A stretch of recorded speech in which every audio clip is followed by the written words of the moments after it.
Hello, everyone. Just wanted to pop in for a bit, show some King Kong art that I've seen that I like, at least most of it. Um, let's see. This is clearly from the first King Kong movie. That's a pretty ferocious looking King Kong. It really is. It looks like the movie version as well, and it looks like the actors. A great background with the clouds, and this was all painted. Everything here was worked on in a really good way. Let me just let me go for 1 second, guys. I'm gonna look at something here. Hey, Art. Hail Kong, absolutely. I love King Kong. Let me just see something for 1 second, guys. Okay. Let me see if I can pull up something here. Just quick. This one. See where we're at. I'm still at 199 for Pigman. Would love to get to 200 tonight. If you're on the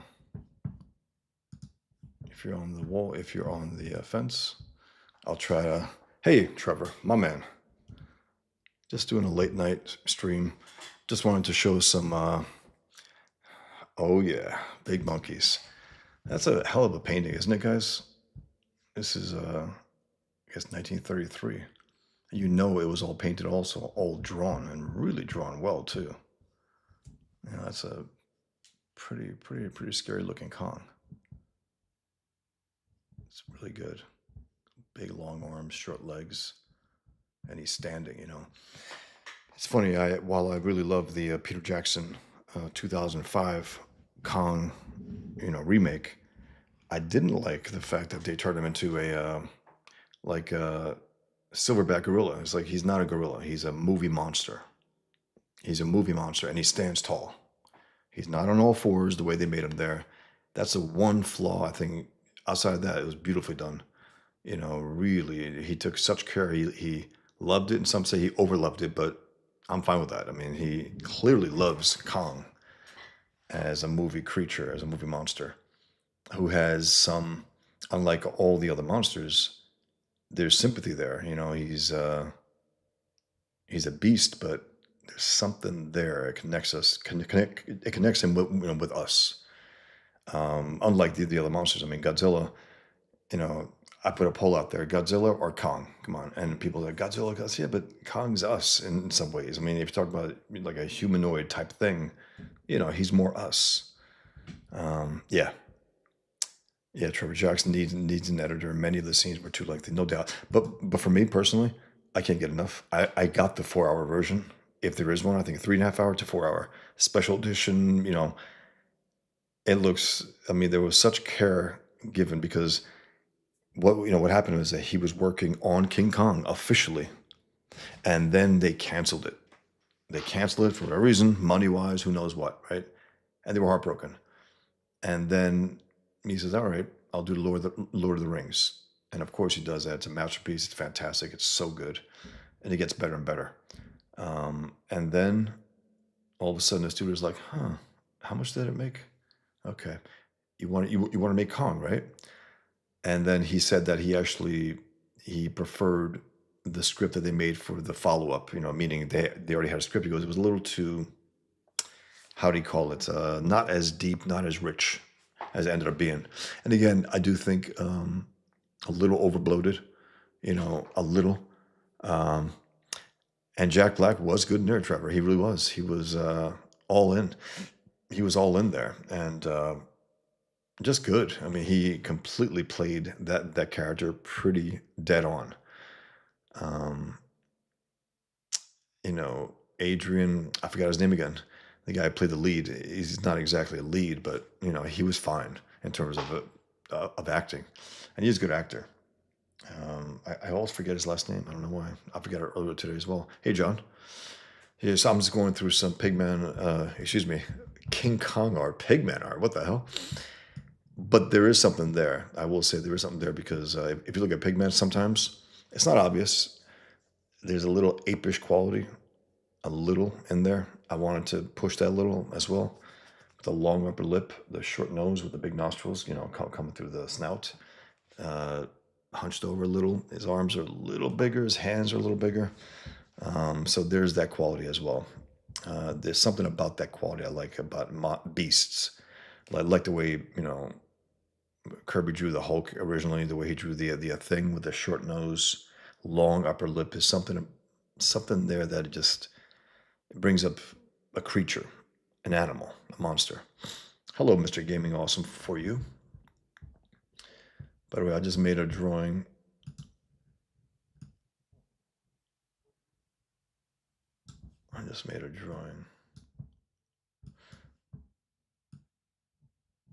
What the hell?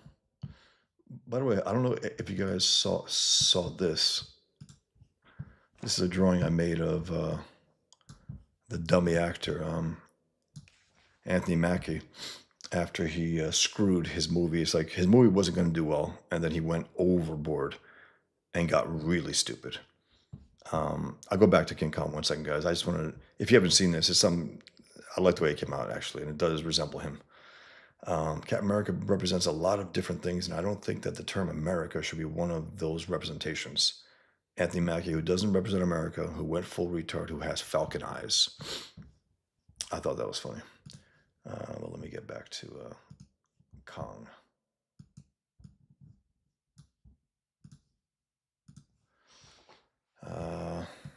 And one thing, I just posted this actually. Let me show you quick, guys.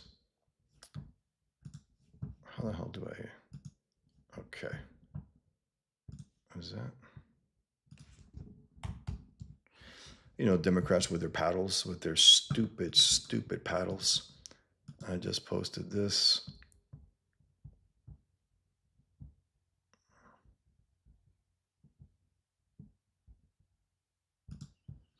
I posted this. I just posted on X. I said, I know some of you chumps have told me that I shouldn't call them what they call us, but you're ignorant, as Hitler was a National Socialist, a leftist, just like Democrats. A National Socialist, Nazis hated communists like Sunnis hate Shiites, their family, ideologically. Whenever you hear communists who get incensed when you note that the Nazis were National Socialists. That was their name. That's why they call them Nazis. Always, always, always. They get incensed and say, Nazis hated communists. I said, no, no, no. They hated their brothers. They hated their siblings is what they hated. They thought that their idea was good. They thought that their version of that same ideology was better than the others, like the Shiites and Sunnis. They're all Muslims, right? The Shiites and Sunnis, they're brothers and sisters. They hate each other and they kill each other. Not because they're Muslims, but because we're better Muslims than you are, and so on. So that's the conflict here. Anyway, I guess I couldn't help but get into the politics of it all. But let me just get back to King Kong, because I want to show some King Kong art, and then also I want to pitch Pigman. I'm still stuck at 199, guys. Come on, guys. I'm at 199. Who's gonna be Mr. 200 or Mrs. 200? 200 backers. I'm a 200 backer. I'm at 199 backers. Crossed over 13,000, but I want to get more, and I want to go propel it. This is funny.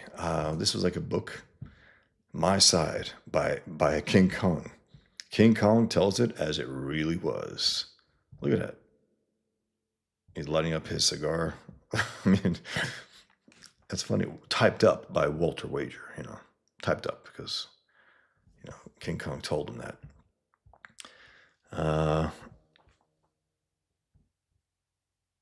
Mr. Gaming Awesome for you says, can you see me right now? I can see you.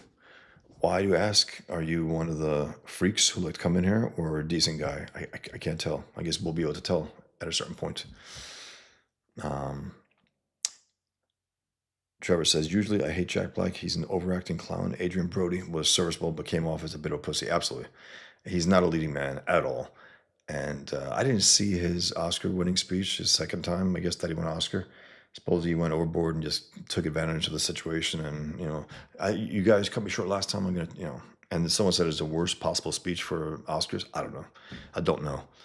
But he seemed full of himself, and I'm not sure if he should be. He's a decent actor. He's not a great actor. Um, the Brutalist is about that, I guess, brutalism, the type of architecture which is, I guess, brutal. It's not aesthetically beautiful, pleasing. There are elements that I think I've seen that I like, but I don't know what it is. It's like an attack on the aesthetics of architecture, of what buildings ought to be. And I heard that the movie collapses, and in the third act, I don't know. Um, I'd be interested. Some action involved. Guy Pearce is in there, even though he's a piece of shit. Personally, he's out there, basically holding things for Hamas and the Palestinians, quote unquote, Gaza, uh, pushing that shit at the Oscars.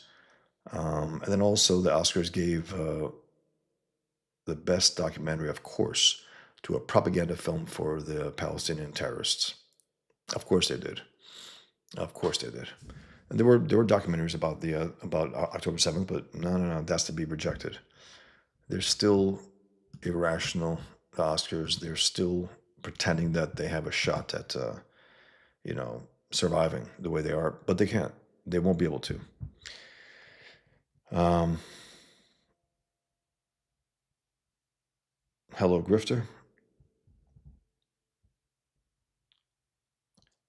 Art Haida says, Hatton Britain shouldn't represent Britain. Diversity is art. Yes, exactly right. It's so stupid.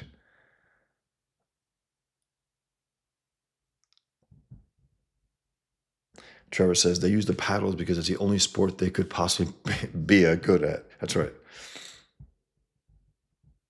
I don't know who this guy, Mr. Gaming, awesome for you, is.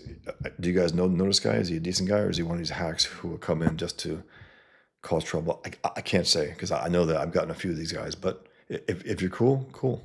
Mr. Gaming, awesome for you. Um, Art says I need to watch the OG. I love the original Godzilla. Want to compare them? Yeah, I love the old King Kong. I love any King Kong, even the '70s one, which is this is one of the posters for it.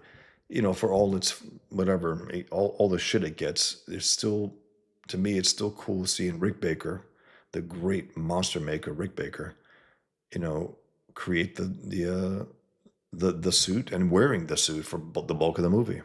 He wore the King Kong suit. I think it's cool as hell.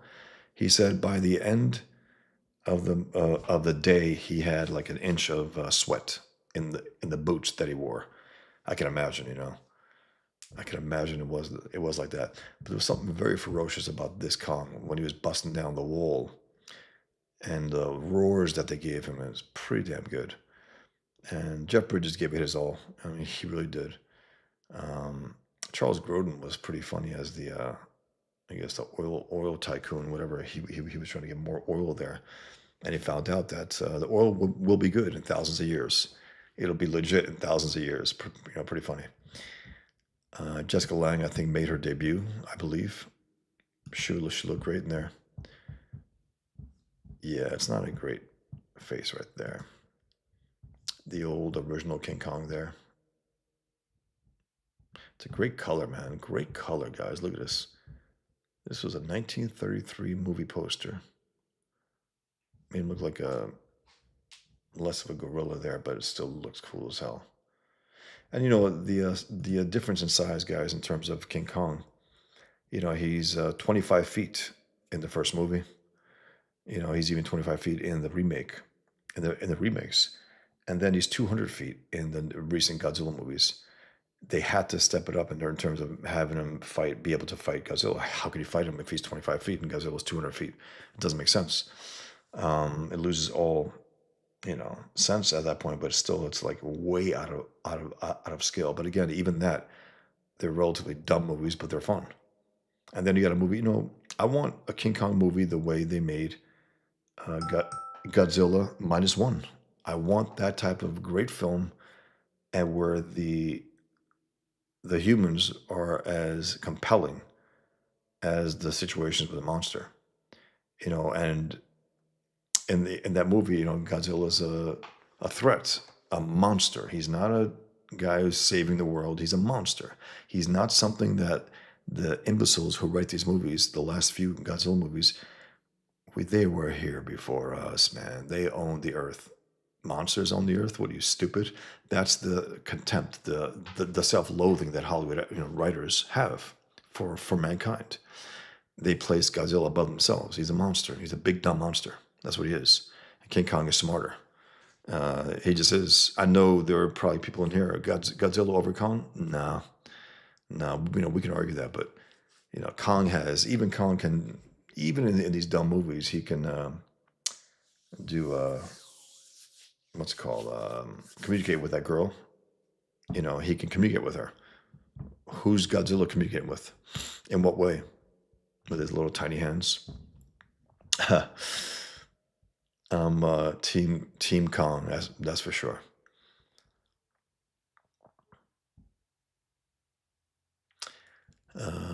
Happy's Funhouse. Where do you find the art you show off? You always have great finds. Thanks. Pinterest, online in general, and I'm always looking for visuals, things that I love. When it comes to werewolves, when it comes to Rick Baker's work, when it comes to King Kong, Pinterest is pretty good for that. A lot of people post a lot of stuff there. But yeah, in general, just Google, images and stuff, and I just like putting all these things in my files, which are thousands now. Um, JEC Brutalist is almost 4 hours long. F that. I know. I mean, it has to be great, great, great. Has to. His reputation has to precede itself in a lot of ways. Meaning, a lot of people have to say it's great, great, great. You got to watch it. Okay. Outside of that, I don't give a shit if the Oscars honor it. The Oscars don't matter. They become irrelevant, which is, it wasn't like that. It wasn't like that. There was a time when they did award good movies and successful popular movies as well, like Return of the King. It won a lot of Oscars. It was a great movie, well done, and entertaining and popular as hell, as well. Where the hell is that? Today, and people say, well, where the movies that should be honored. I guess so. That's an argument. At the same time, it's like they have to stop awarding nothing movies that nobody has seen. Honora, I don't know. I never even heard about it until after the fact, until after the actress won. And it's about the quote unquote the courageous, brave sex workers, the sex worker community. It's so important. It's like these are hookers. They are whores. They commit an intimate act with strangers for a buck. They're not heroes. Even Matt Walsh said something the other day, which was sound. What you want to do is you want to get them away from that, not accept that as the given and celebrate it. Encourage them to get the fuck out of that. It's not good for the woman. Don't praise them. Say you got to get out of the whore business. It's going to destroy you.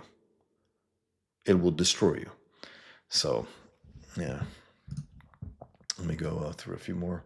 Look at that. That is awesome. It's like a comic book style drawing. It's really, really good. Really good. JEC, only Oscar nominated movie I saw was a Bob Dylan movie. It was pretty good. I heard it was pretty good as well, JEC. I heard that the kid did a really, really good job. Timothy Chalamet. He is a good actor. He seems like a very dedicated actor also, and just the way he talks about it. I think he said the other day he wants to be one of the greats. He said, I know it might sound, something. I appreciate it. I appreciate it because that's what I think people do think in the privacy of their own minds. They want to be one of the greats. And sometimes it's good to hear it from a younger actor to go out there and say that explicitly. And he seems like he said he'd been working on it for like 5 or 6 years. And heard it kicks ass in there. From what I gather, he should have won, but that's just the way it goes. Travis Parrick says, check out the covers for the 6-issue miniseries of King Kong that was published by Monster Comics in 1991. The 6 Monster Comics King Kong miniseries. Let me see 1 second, guys. Monster Comics.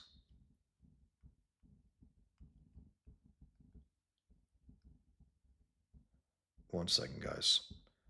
I just want to see this because I will add those covers to this book, to this file folder. 6 issue. series. Oh yeah, Dave Stevens, Travis. Did he do all of them or just one or just the first one? Very, very cool. Very cool. Excuse me. Trevor says, I admit I'm a bit of a sucker for the 70s con. Me too. Look, I'll watch any Kong movie. I saw, the Kong Skull Island. I thought it was good. Despite the desperate need of the director to try to shove communism in there somehow, even with the natives, it was like, it was retarded shit. Really, really stupid. It's like, yeah, yeah, sure. They did Kong right. And that's the same thing, guys, here. I mentioned before, but the Spider Man Disney Plus show, I know a lot of people trashed it on the basis of the art itself. Now, first of all, I like that style. It's retro. And whatever else, I do recommend checking it out. Give it a shot for this reason and this reason only. You watch it, they didn't fuck with Peter. That's Peter Parker from the first episode on. Everything else around them is as stupid as can be. So desperate, these rats. And that's what they are. They're rats who are desperate to shove all this shit in there. They goddamn make Kurt Connors a black female. I mean, that's just incredible desperation. And again, on that base alone, they might deserve not to be watched. I get it. Um, but I watched it.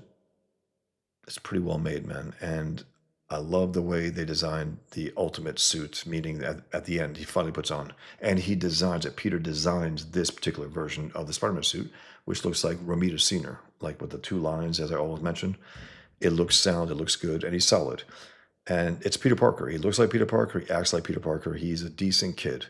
So that's the ultimate virtue, I think, of this show, that you're watching Peter Parker. Everything else around him, I get it. Even though they're written well, like Doc Ock is written well, Norman Osborn's written well, and there's also interesting stuff. And it's, Doctor Strange pops up, which is fitting. Ditko co-created both Spider-Man and Doctor Strange, but it's good. I liked it. I'm definitely going to watch the second season. Supposedly they even greenlit the third season, and the art Leonardo Leonardo Romero, I think, really good. He designed it. He's a comic book artist. He did a lot of covers. He did one of the collections for the early Spider-Man, I think Jeremy Senior run, and it's really good. It's a really good art. And again, Peter looks like Peter. He acts like Peter, and that's its ultimate virtue, I think. Um, Happy is Funhouse. Are you a fan of any other monster movies, monster movie posters or illustrations? King Kong werewolves, and in particular, American Werewolf in London. And American Werewolf in London, I love. Saw it when I was a kid. I shouldn't have seen it when I was a kid. I was told, anyway, I shouldn't have seen it as a kid, but it had a profound impact on me in terms of what can be done in movie magic. It's like, what the hell? You're watching a human being turn into a werewolf, a full blown wolf, not just a werewolf, like a demon wolf, before your eyes, and in like in a as realistic a way as you can on film, and it's not been matched. We are now 44 years removed from that movie being done, and nobody has come close to it. I know people pretend that The Howling is as good or better. It's not. It has its moments, and Rick Baker was working on The Howling. He was working on it at the outset, and then John John Landis, the director and the writer, which it tells you something there also. He was an auteur for that movie. I hate that word, but that's what he was. Wrote it at 19 years old.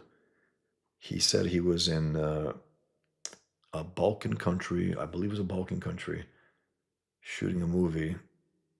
It was Clint Eastwood, Telly Savalas, the other actors. If you guys remember that movie, he was on there as an extra, and they were driving somewhere and they stopped and they saw these people burying someone, and they buried him like upside down, wrapped up, and they were like, "What the hell is this?" And they said they did that so he wouldn't roam the earth. It's like he was like, "What the hell?" And then he started thinking about that, the undead, and the supernatural, and from that, America Werewolf in London, and so on and so on.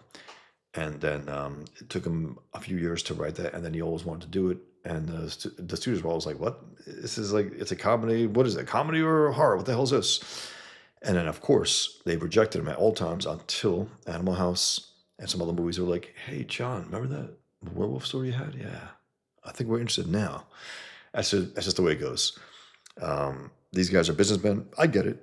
I get it. But the script was good, and it was worth doing years ago. But still, the way it worked out is good because at that point, you know, okay, guys, it wasn't even ready to be made. Meaning, Rick Baker had to invent an entire new way to create this transformation.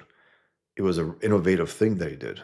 It's revolutionary. I know people take it for granted now. Well, just no, that wasn't given. Who else did that prior to him? Nobody.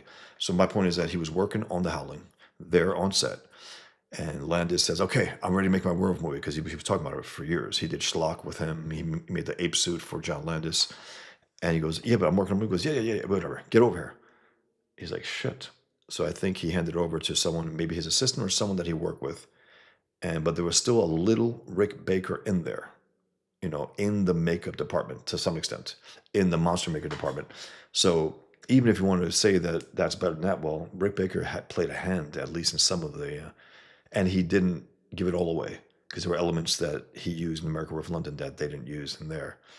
Anyway, as a movie, as a classic, as a good movie outside of the fact that it's just a monster movie, or America Werewolf in London is superior as a movie, from the writing to the acting to the situation to the organic comedy to the brutality to the flat out scary. I mean, you got these two guys, college kids, walking through the moors, and you have this howl. It's like, and it comes closer and closer into a roar. And I think Rick Baker said that they used like lions and elephants and wolves and all different sounds to make that kind of sound that they made, and it was haunting. And it really, I try to watch it every so often. It's an amazing piece of work. So yeah, I'm not for horror movies per se. I'm really not. I have a number of them. I have the classics, um, you know, Frankenstein and Dracula and the Werewolf and the Wolfman. I have those. I have Wolf. Jack Nicholson played a really interesting werewolf movie. Mike, uh, I forgot his name. Anyway, I should know these things, but I don't know. But Jack Nicholson played a very interesting movie, Wolf, with Michelle Pfeiffer. It's worth watching. Um, you get a lot of criticism, like it got hokey at the end and all that. Hey, it is a werewolf movie, you know. It's just it was so interesting in the opening where he gains the superpowers of the werewolf, and he can hear better. His hair is growing in, even he's looking younger. His he becomes more powerful as a man. The wolf is coming out in him. And then of course it overtakes him and so on. But it's really good. So yeah, Happy's Funhouse, werewolves, gorillas, King Kong clearly, and sure I'll watch vampire movies here and there, but something about the beasts, something about the hairy beasts with big snouts like King Kong and the werewolf and the long upper lip. I don't know what it is. Something about it. And even Rick Baker did the makeup for Wolfman remake with Benicio del Toro, which had its moments as well. Anthony Hopkins was in there. Interesting story. Um, uh, Interesting stuff, man. And I think he resented some of it because they were going to use he was going to use all practical stuff with a mixture of digital, and they chose to go more digital, more so than Rick Baker wanted, and more or less that knocked him out of the business. He said, "You know what? I'm fed up with this shit. I'm going to go off my own, retire, and just do my own stuff and post it on Instagram," which he does, which I follow him. Check it out, guys. I think he has Werewolf Wednesdays where he puts images about America Werewolf in London, his images for the Wolfman. He's a great artist, Rick Baker, a great artist. I got a chance to meet him, shake his hand for America Werewolf in London, and just talk to him like 5, 10 minutes at the San Diego Comic Con. Um, Happy's Funhouse. I love the colors they use for those posters. Me too. Is there a reason why movie posters have gotten so lazy in comparison? They just don't give a shit the way they used to. It was a big deal to be part of a movie. I think back in the day, it was a big deal. It was a real big art form that people give a damn about, and they really wanted to show their best effort. Look at this, guys. I think Mark Schultz, I think that's his name. That's a hell of a piece, man. That's a hell of a piece. That's a comic book artist. I think Mark Schultz. Mark Schultz, I think. He did a comic book. What was it called? Something tells Zena. I forgot the name. I forgot how to pronounce it even. Um, Trevor says, I thought that Jeff Bridges' Kong was supposed to be 40 feet. Was he, Trevor? Is that the official? I don't know that.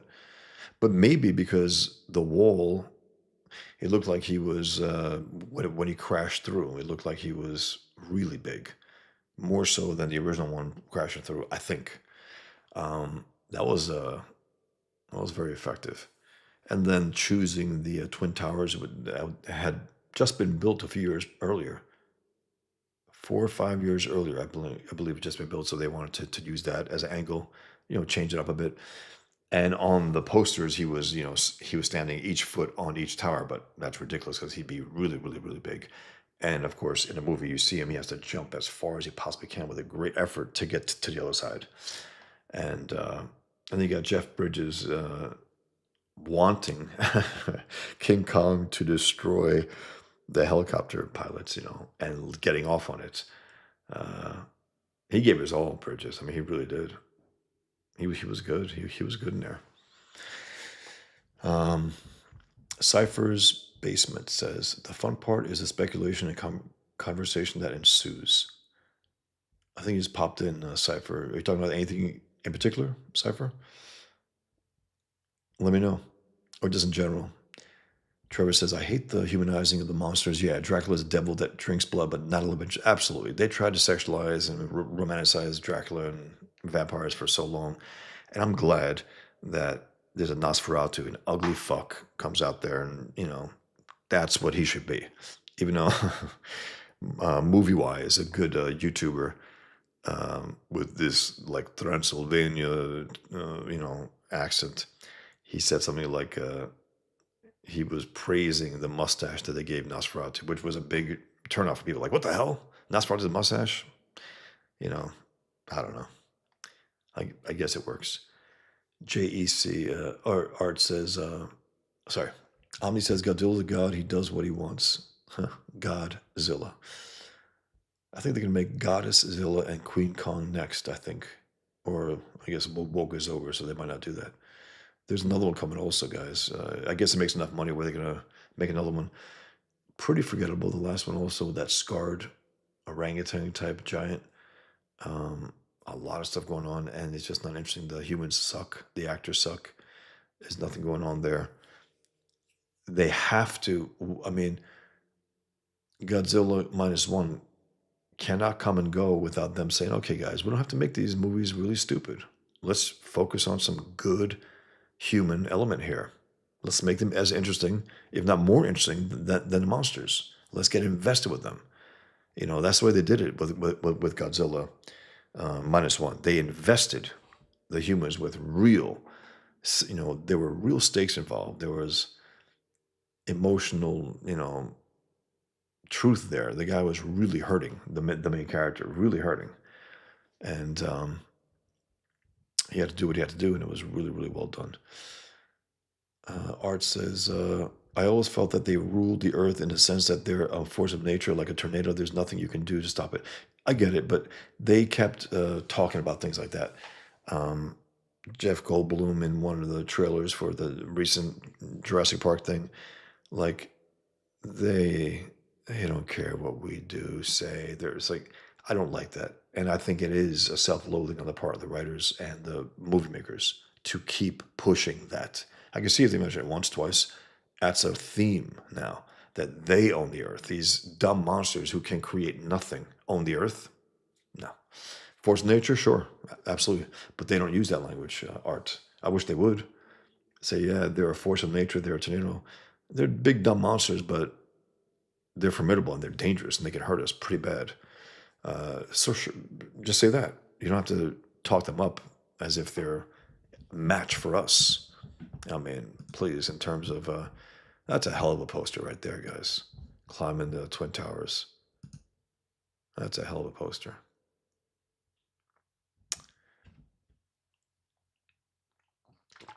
I remember my friend Baton Lash, friends with Trevor as well, took part in this commemoration of the attacks. I don't know how long it was after, but he mentioned the fact that he was on set of the King Kong movie as a little memory about the Twin Towers after they were being built, and he just remembers being on that set.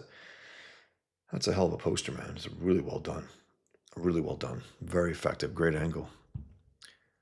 Um, JEC says, "I like the original '60s Godzilla vs King Kong." Yeah, yeah. I mean, they were fun. I mean, especially when you're young, you just want to see monsters going at it. All the native on Skull Island were Japanese guys in blackface. Is that right? I believe that might be the case. Huh. Omni, the lockdowns made the public not give a damn about celebrities. It did hurt them, Omni. It did hurt them, especially when they pulled this shit with from Gal Gadot and others trying to sing "Imagine" to us while they're in their mansions and going out there. Hey, man, we're with you. Imagine, and they're each doing different verses across the world. These celebrities. It was embarrassing. It was ugly and stupid. And then they get really stupid and they start telling us what their thoughts are when they can't think, a lot of them. Actors are not the most psychologically healthy people. They're just not. I think the average actors aren't. Some might be like Anthony Hopkins is a great, great actor, and he's a smart guy to the point where he says, don't listen to us actors. We're dumb." You know what I mean? And that's why you know he's smart, that he can recognize that. And he's not dumb. Um, but they're dumb. And they say the dumbest things, and they also say things that I think they don't believe in order to fit in with the rats who run Hollywood. And like Ben Affleck overdoes it with his bullshit. I because he's less talented than some of these guys. While he has become a good actor after 20 years, finally, and a good director, he him, Alec Baldwin, other actors like that, they overdo their leftism. I don't believe it. I don't believe it. I think some of them just absolute they act like even more leftist than you look at. Oh yeah, I'm gonna out act you as being a leftist and get more roles and so on and so on. Because I don't believe them. I just don't. If the culture was dominated by the right, 100% some of these rats would be on the right. 100%. They're just opportunists. So they'll go more left when they have to. Like the dummy Michael Keaton. We don't know anything about his politics, right? He comes out for against Trump and Iran recently like an idiot. It looked like a hostage video. Really stupid. And the guy doesn't have to do that shit. He doesn't have to. It's like, Mike, you're established. You've already done your stuff. You're in your 70s now. What's the point? What's the point? Make us not like you now? We've always liked you. Why do that? Why alienate an audience? Really stupid. Really stupid. Going against them and for Kamala. Dumb. JEC says, I saw a chart of all the best picture winners from the last 30 years. No Country for Old Men was my favorite. I remember not liking that at the time, and I saw it again not that long ago. It was good.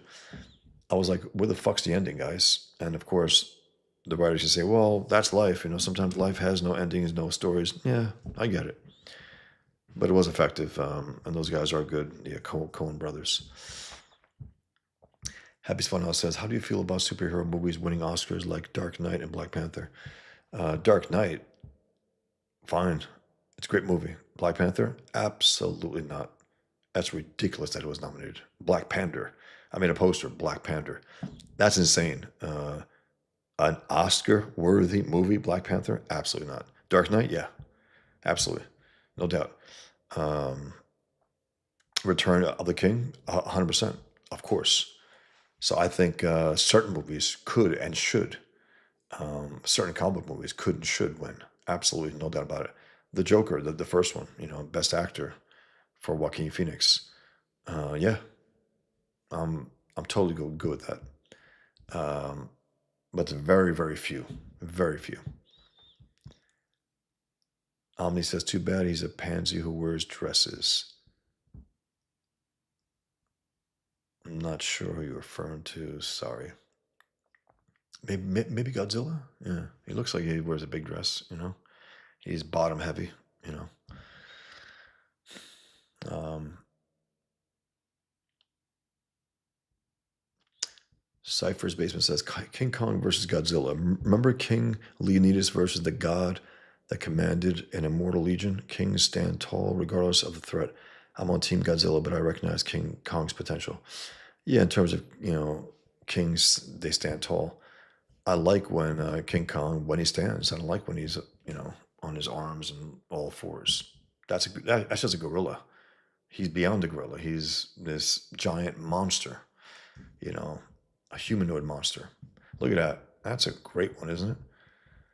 Um, the Kong Skull Island statue, which I guess that's supposed to be a helicopter, but I think they were even smaller than that. I think, at least in the movie, when he tore them apart. He's scarred up there. It looks great. It looks more, I think, like the old King Kong than the recent ones, the recent movies. That's a really good statue.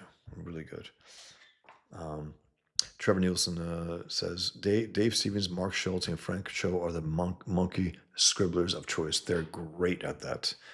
They're great at that. Absolutely. And even Art Adams, when he did Monkey Man and O'Brien, he really drew a really good ape. Travis Parak, yes. Dave Stevens did the cover for issue 1 of Kong. The other ones are Mark Schultz, Ken Stacy, William Stout. William Stout also is really good. He has a great ink line too. Stout, really, I guess you can call it Terry Austin style. To me, at least, it's broken, a little choppy, but well done. Well done. Ian Inneville, Monkey Boy. Ooh, ooh, ooh, ah, ah. Trevor says, there's some Frankenstein's monster stuff. That's awesome. Best on-screen werewolf is in Dog Soldiers.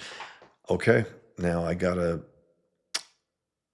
watched it. I started watching it. I didn't finish it. I wasn't as crazy about it. I think Mr. H was like, yeah, that's the best one ever. It's like, hell no. In terms of American Werewolf London, the story, the writing, the acting, everything about it, the originality of it, it's an original piece of work. I mean, it's unlike anything, I think, monster movie-wise. The closest thing that comes to mind is, I guess, Abbott Costello meets Frankenstein, right, with a werewolf and Dracula. It was legitimately funny, and when you're younger, it's scary. Um, so that's the only thing that comes to mind in terms of. So I guess I gotta finish that up, Trevor. I guess so, because they didn't show enough for me. They just showed like a little images, quick. I guess they show him at the end. Hey, Jimmy. Hell. Trevor says, can't go wrong with Stout. Yeah. Great line work. Great finished work, Stout. Really, really good. Raul Julia says, in Dante's Inferno, I believe they are buried at one point with their legs sticking out of the ground. Huh. That werewolf transformation is something too. Yeah, it's you know, it's the Michael Jordan of werewolf transformations by Rick Baker. He's the goat. He's the goat. He's nobody has touched him. Nobody has come close. Scorpiorpio, evening. How's it going, man? Jimmy says yes. Back in the '80s, that was graphic. Julia, yeah, the transmission scene. Crazy Cat. Wolf was great. Love Nicholson Pfeiffer. Absolutely Crazy Cat. It was the intelligent man's horror movie, I would say. The intelligent viewers. Really interesting. They put a lot of thought into it, in the whole setup. And then, what's his name? One second. James Spader. James Spader played the villain in there, and he did a damn good job. He always plays that sleazy guy. He does a great job. Maybe he's like that in real life. I don't know, but he's really, really good at it. He played the villain there, and it was good, very good, and great scenes in there too. There's one moment where there's a scene with it. I won't say who or what. I don't give away too much, but there's a woman who comes in and she betrayed someone, her husband, and he tells her what happened. He hasn't become he's not lovable anymore. She goes, I never cared anything about him. I never, I never loved him. He goes, so you betrayed me over and over again with a man you didn't love. He goes, over. You betrayed me over nothing, meaning it's even worse that. So good dramatic stuff in there. And Michelle Pfeiffer plays a pretty, um, I guess, down and out woman. Doesn't give a shit for a lot, and until she gets caught up with Jack Nicholson's character, falls for him. So it's really well done. The cops in there are funny, interesting, and it's just shot well. And it's also Ennio Morricone does the music from The Good, Bad, and the Ugly. It's like holy shit, it's very old style, music, like a score. Um, and Jack was great as he was great, yeah, clearly as a werewolf stuff, but he was great in that mid transformation moment where he was out at night and he has a sideburns like Wolverine with those teeth, and he just looks great with the lighter eyes. I think yellowish eyes they gave him, and he was, I think, in his 60s at that point. He still pulled it off. It's like holy shit, what an actor. I think they had seen him and Mike Nichols had seen American Werewolf in London with like holy shit. Maybe we can think of something along those lines. They were inspired by it, and then of course they invited Rick Baker to come on and do the makeup. So Rick Baker did the makeup in Wolf. He made the makeup in Wolfman 2010 and American Werewolf in London, and played a part, at least initially, in the Howling movie because he was on set. He was supposed to be the makeup guy. John Landis called him over. He goes, no, no, no, no. You said you're going to do it. I got it now, timing now. So he had to leave. So there's still a little something of Howling in there. Anyone who wants to, try to say it's better than well, there's some Rick Baker in there. He set the stage, you know. Raul Julia says it's still pretty striking. I think Jimmy. What about you? Yeah, the Rick Baker transformation. Again, it's a man turning into a monster right before your eyes 44 years ago and pulling it off to the point where you're like, holy shit, is this, who is this? Is that um, Stout? I don't know. I don't see the name, but it has a certain look about it. It has a certain look about it. Um,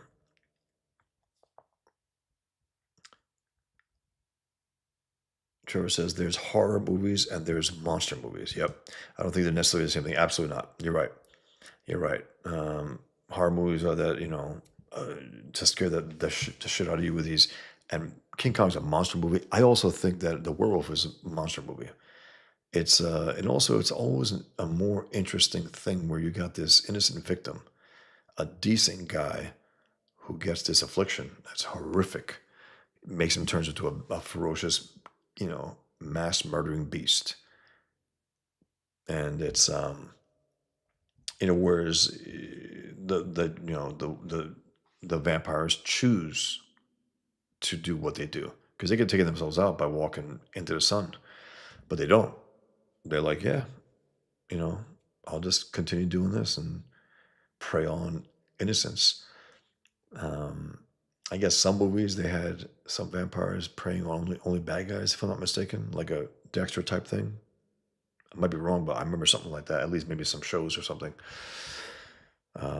Porcon says, "Did you ever see Don Simpson's King Kong limited series from 1991? The work is nice and covers by, I think so. Don Simpson did draw that. I did. I didn't necessarily care too much about it. I think it was a little too goofy, if I remember correctly. It wasn't as well done as like Dave Stevens did the inside. Now we're talking. Even if Art Adams did it, I think it would have been better. Even though I've seen some Art Adams, he makes him way too small. I think way too rounded out. King Kong, not big enough. At least the drawings I've seen. Crazy Cat says, "Remember the movie Brotherhood of the Wolf?" I don't. Crazy Cat. That doesn't sound familiar. Trevor says to Trevor, Stout is an awesome artist. He is awesome. He really is. He's really good. I think he was in a documentary for Dave Stevens as well. They must have been friends because they're both damn good. That's great, man. Look at that movement. That's awesome. That's very good. Um,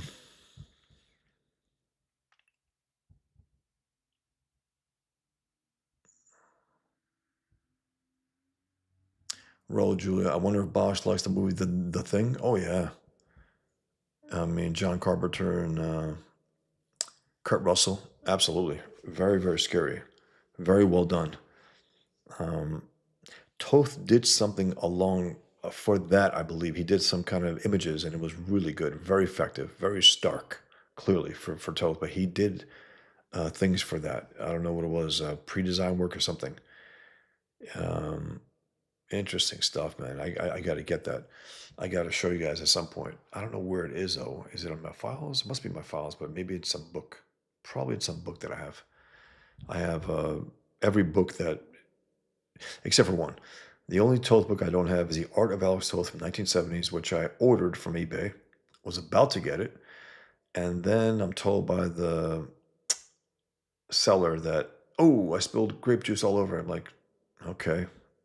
So I missed my shot for that, but I have every other Toth book. I'll get that eventually. The Art of Alex Toth, 1970s. Even at that point, he was already considered an all-time great. So I did like the Thing movie. I got to rewatch that. It was legit scary. Um, Jimmy says, which one? Yeah, the Kurt Russell version or the original? There was the original, but the Kurt Russell one was good. It really was. Crazy Cat says, I feel like modern filmmaker haven't utilized modern effects to make the most badass werewolves. They haven't. They haven't. And I don't mean all CGI. Absolutely. I mean puppetry and animatronics and digital erasing the puppeteers. Yeah. Guys, Rick Baker had a passion to make this the best thing he possibly could make. The old guys don't give a fuck. You got this new Wolfman movie. I am all in. Whenever I hear about werewolf movie, I'm in until they show me. I don't have to go watch it. The trailers weren't good. The makeup was horrific. And I hear that he turns into some form of werewolf, but not exactly, and so on. It's like, I'm out. I didn't give a shit. And then you find out that it does suck and it was a bomb. But, Robert Eggers is supposedly doing a werewolf movie. It'll be coming out next year that he wrote the script for. He says, I think he said it's the best script he's written yet. That's another guy who writes and directs his stuff. So I'm there 100%. It takes place hundreds of years ago. I don't know what it was. It was like England, what was it, 1400s, I think. They're going to use the language of the time, the way they spoke that. I don't know what that means exactly. I hope we can understand it. It's one thing about being method, about being, authentic about it, but, is it necessary? Can we just have them speak English? I don't know. We'll see. We will see, but I'm there. And it'll probably look great. Probably. But I don't know. I've been, werewolf movie after werewolf movie has just failed in terms of it's like that's the showpiece, guys, you dummies. Get the werewolf right, and that's half the work. And then if you have a compelling movie, excellent, great. But if you can't get the werewolf right, the makeup, what are you doing? You're stupid. You've lost the audience. That's a cool poster. Very, very cool. Something about it, man. King Kong. I remember they had a trailer for the King Kong, and he's walking through the trees, and boom, boom. Something scary about it. This big beast, and there's a term for it. People who are scared of big things, buildings and stuff, and like monsters clearly, but they don't exist. But even in the mind, there's a term for it. I forgot what it was, but that's the part I think in our minds that are repelled and compelled to go watch it at the same time. Something scary about it. Uh, Xenozoic Tales, is that how you pronounce it? Cadillacs and Dinosaurs, Pork Hunt for Mark Schultz. I believe that's who you're talking about. Yes, if that's how you pronounce it. Um, Crazy Cat, completely agree. I'm going to reread it. I feel like modern filmmakers haven't utilized modern effects to make the most badass werewolves. And I don't mean all CGI 100%. I mean puppetry, animatronics, and digitally racing the puppeteers. Yeah, and a little digital, and this, whatever it takes. Whatever it takes. Damn, guys, you just need people who give a damn. Rick Baker gives a damn. He loves what he does. It's a passion for him, and we don't have that person. He's a one-of-a-kind guy. who has come close to Rick Baker in the last few decades in terms of making monsters and making them well and making the animal monster, the werewolves, and he even I think did played a part in the Mighty Joe Young in that movie to make the gorilla look great, and he looked great, Mighty Joe Young. A lot of early CGI in there, but still good. This is a good simple version of the King Kong. Yeah, that's good shading, big time. The gray, it's very good. I don't have the names of these artists. They should have their names on there, man. Um, Chris Guess is was Monica Bellucci in it? Not sure what. Trevor, yes, I love Xenozoic Tales Artist Edition. It started out as Cadillacs and Dinosaurs. There's an Artist Edition out there. Damn, I might have to add that because he was really good. Porkin says, "Being dead, a vampire has no circulatory system. Excuse me, so cannot get wood except in its clavicle." LOL. This whole thing about the sexy, you know, vampire. It's tired, man. It's really tired. Crazy Cat said Dracula was a romantic figure in the book. I didn't like the mustache in Nosferatu, but it felt like a nod to Vlad the Impaler. Yeah, he has that big fat mustache. I get it. And yeah, I mean, fine, in the original book, but when you have these sexy vampires and like in what was that? Oh my God, Twilight, something like that. Werewolves and vampires is a war between them, if I remember correctly. Maybe I saw half of it once. One of them, I think it was a series, right? That's why people they find it tough to take Robert Pattinson seriously, but give the guy a break. He was a kid when that happened. He took the role, and it is what it is. He is a good actor. I wish him to bring a little more oomph in Batman though next time. A little too whispery voice there, and he didn't look, you know, I don't know, enough. And they actually showed him wear the black eye makeup the way we always know that in the movies they did that, like when Keaton took off his mask to Catwoman in Batman Returns, it was a black makeup, and then he took off his mask and the black makeup was gone. But in the Robert Pattinson, they actually it's part of the movie where okay, if you can do that, I guess show him in the makeup room, right, putting on the black makeup. And he was too emo as Bruce Wayne. It was ridiculous, way too emo. And the guy's a relatively, handsome guy, and they didn't play that up. And his Bruce Wayne looked like shit. He looked like a dead man. He looked like a goth. And then they had the Nirvana song in the middle of the movie. Come on, guys. I mean, come on. Please. That's so corny. I know Nirvana's supposed to be edgy and stuff, but still, you can't put like lyrical music with voice song in a Batman movie. It doesn't work. It doesn't work. I know Batman did it with Prince when Jack Nicholson is going off on the museum, but still, it's a little more hokey movie than this one. This was a dark movie. And they try to go extra dark, like, oh yeah, Nolan, you're dark, we're going to go extra dark. Yeah, not as good, nowhere near as good, even though people lie and say it's better than Dark Knight movies. Please. It's just not. And he has to step up his Batman game, Pattinson. Um,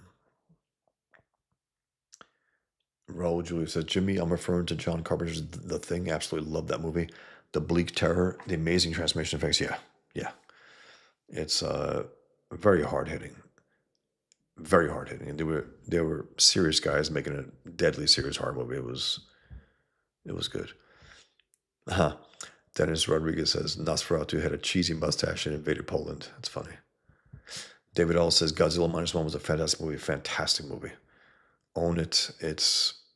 I've seen it 3 or 4 times. I think in the last year, I think last year.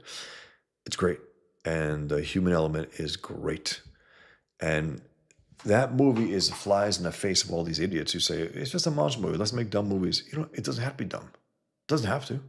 It could be smart and compelling, like Godzilla Minus One. The human element is as compelling as watching this big monster go off. It's great. Trevor says Dracula was a seducer, true, but he was an unholy, lying demon. Yeah, that's right. He wasn't just this romantic figure, and he also doubled down on his inhumanity. He liked it. He's it's with complete volition that he does what he does, whereas a werewolf is a victim. And there's these suicidal moments with these guys who were becoming werewolves. They want to kill themselves. They feel guilt. They're human. Now check that out, guys. Hell of a design, isn't it?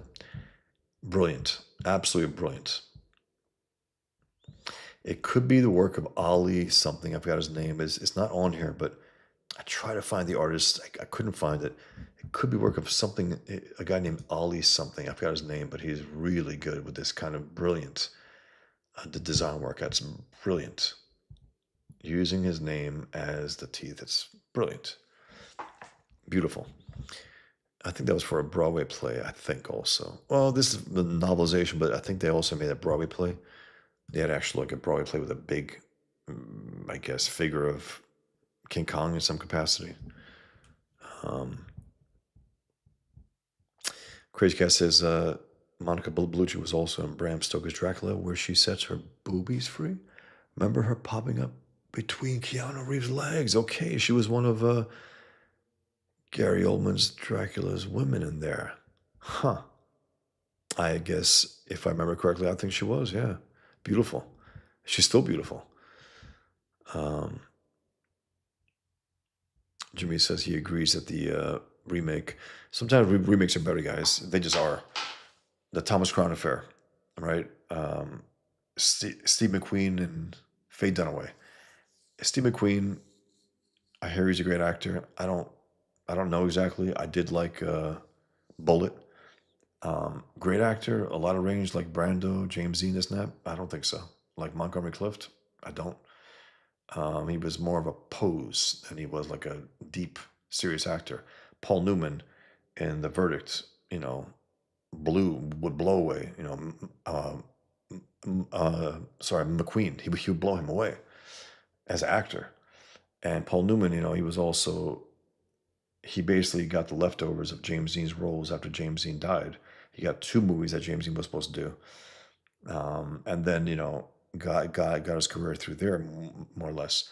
McQueen, I think, was working in a mechanic shop, and James Dean brought his motorcycle in there, and there was a kind of feeling from McQueen like I can do that, I can do that, and he overdid it. Is what he did. If you see early McQueen, he was really trying to do the James Dean thing, over dramatic. Now James Dean was dramatic at times, not always though. He was stoic, he was dramatic, he was everything. He was very mercurial. He was very, you know, versatile. I mean, he did it all in those movies. He wasn't always one thing. Whereas I think I remember seeing McQueen was just one thing, very overly dramatic at first. He would also played a small part in Somebody Up There Likes Me, I believe, with Paul Newman. Um, he was really laying on the New York accent, a little too tough. And then he became, a pose in a lot of ways. The cool guy, overly cool. Anyway, my point is this. I started watching the Thomas Crown Affair, the original one with McQueen, and I think I saw a trailer, and he has a forced laugh. He's supposed to be like this rich guy who gets off on seeing if he can pull off these heists, and not that good. And then the remake was 10 times better with Pierce Brosnan. Pierce Brosnan is great. Pierce Brosnan was a great James Bond, and he's a great actor, and he's still. But by the way, guys, this month Paramount Plus, a gangster series with Pierce Brosnan, and Tom Hardy. I mean, I am all in. I'm all in. It's awesome. Tom Hardy is great. Pierce Brosnan is great. Gangsters, awesome. And yeah, I think someone said, "Why are they trying to, always? Why are these guys always playing gangsters?" Look, guys, the one thing about gangster movies and stuff is that there's always the element of danger. There's something about to happen at all times. They're about to be caught. They're about to commit a crime. There's something inherently dramatic about it. It's like instant drama, like The Sopranos. Whatever else is going on, there's always this possibility they might get caught. They might get this, that, that. There's always something. Anything can happen. That's what you want in drama, and that's why I think they're so popular. These gangster movies, crime movies. Anyway, so check out the Thomas Crown Affair if you haven't. The remake with Pierce Brosnan. It's great. It's really well done. The music's great. The directing's great. I think John McTiernan, I believe, did that. I believe he did. The Predator director. You great. So check it out, guys. It's really well done.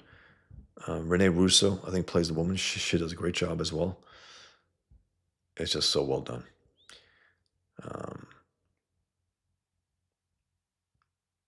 Happy's Fun House says, "Wow, Kongsford looks amazing on that Twin Towers one." It does. When he's climbing up the wind, it looks like the wind's blowing. Hey, Shanth, John Berkey Kong poster is awesome. Is that the original '70s one, Shanth, or are you talking about this one? Because there's been a number of them. I lost track, guys. Trevor says, Batten loved King Kong. We even did a Purple Monkey issue of Supernatural Law. I remember. Man, yeah, I think we talked about that as well. Raul Julius says, "You a Thing fan, perchance, Jimmy? I find the entity very interesting personally."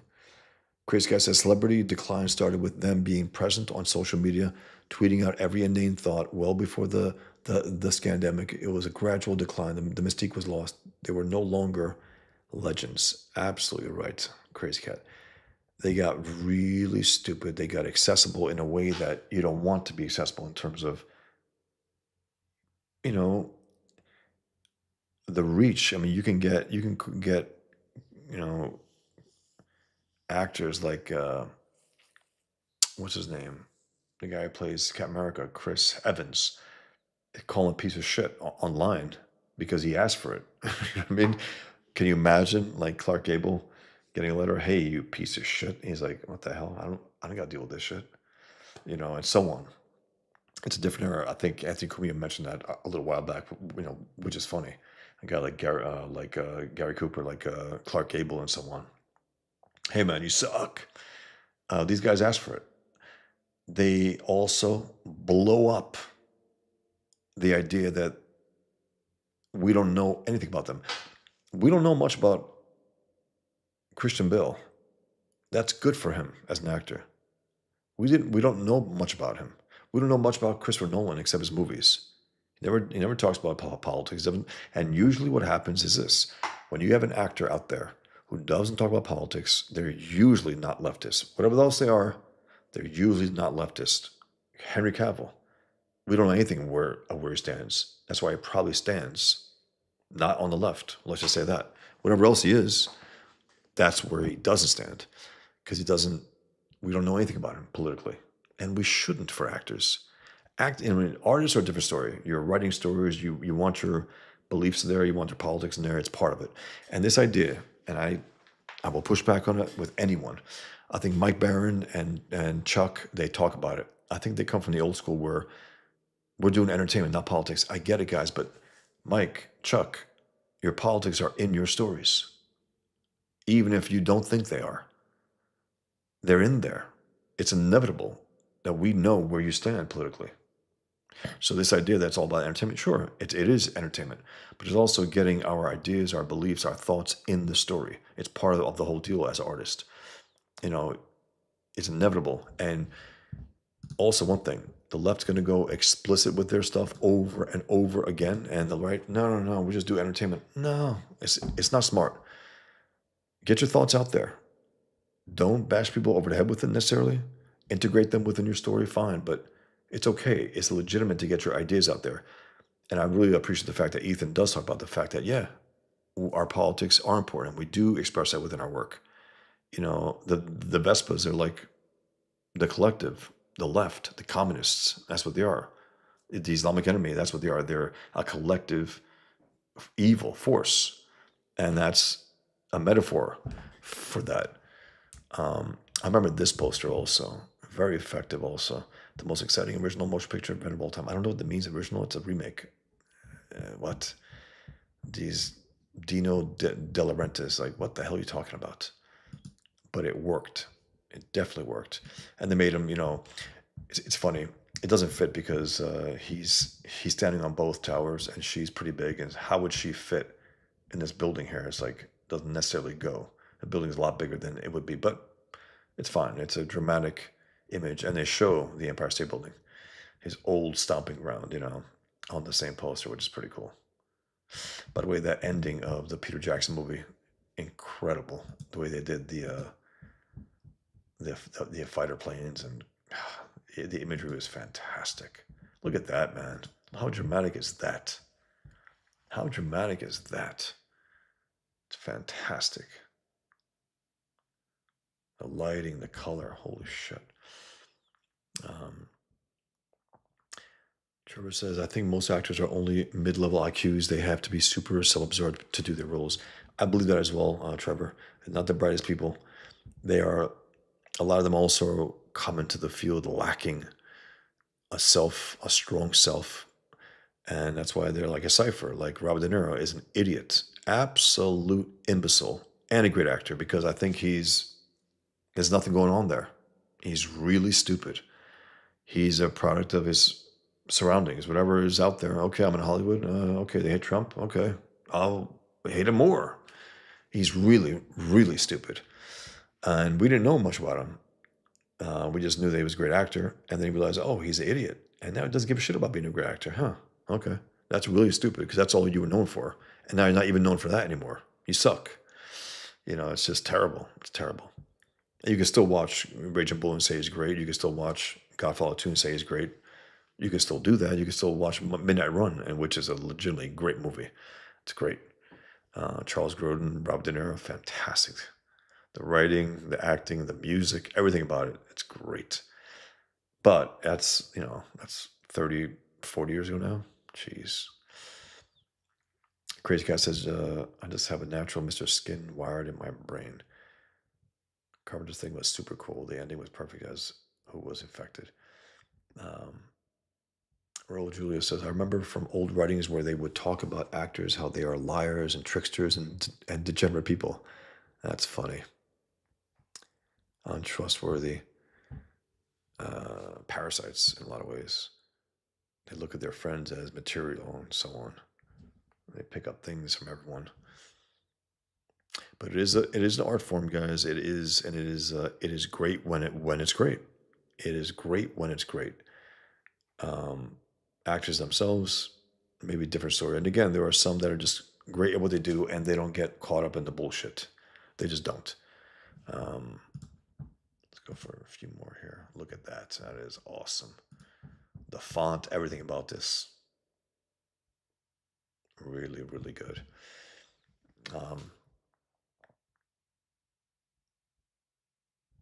Dennis, same with Robert De Niro. What a pathetic way to reach old age. Pathetic. What a way to go out. He's such an asshole and he's so stupid. My God. I remember people complaining about him, people who interviewed him. They couldn't get anything out of him. There's nothing there. There's nothing there. He's really stupid.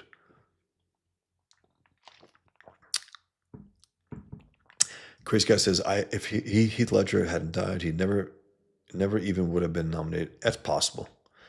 Not that it wasn't a great performance, but there's this stain, this idea like, well, it's a comic book movie, but it was a legit great movie. But yeah, Dennis, my man.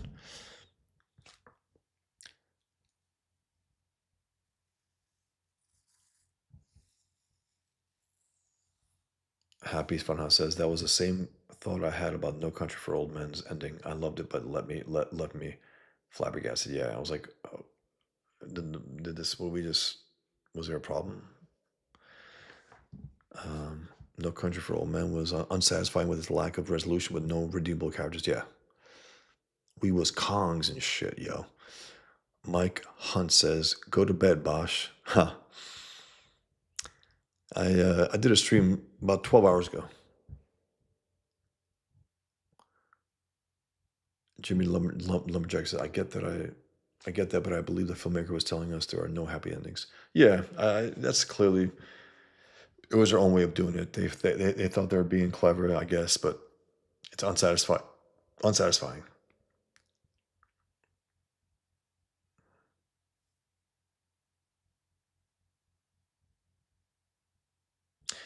Happy Fun House. Did you watch the Planet of the Apes show when you were a kid? The ape costumes were surprisingly great for old school television. I don't think so.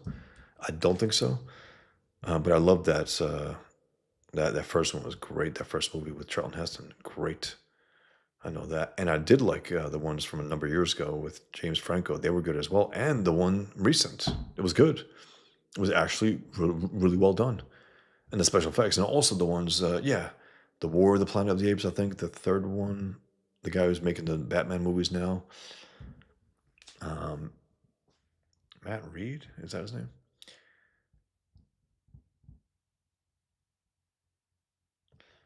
Trevor says, "I get that, but I'm watching a movie. I don't need the director to tell me about real life." I appreciate that, Trevor, because there's one thing also like it's a different thing. It's a different thing. You know, it's not real life. It is a movie. You don't have to remind us. We know that. Um, what happens off screen doesn't matter. How about people who say, well, off screen, it probably, who cares what happens off screen? We care about what happens on screen. Don't tell me about how it goes after the fact and your assumptions. Let the director and writer finish the story. Don't let the audience finish a story in our imagination. Don't do that. Don't leave us hanging like that.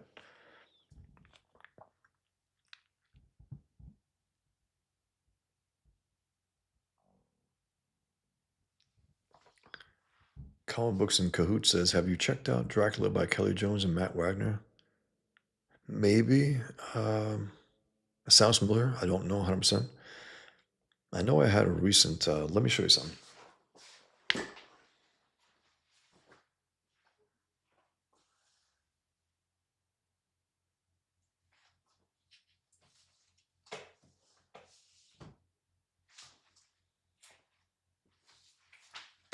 I got this a little while back. I got this one. Let me show you quick.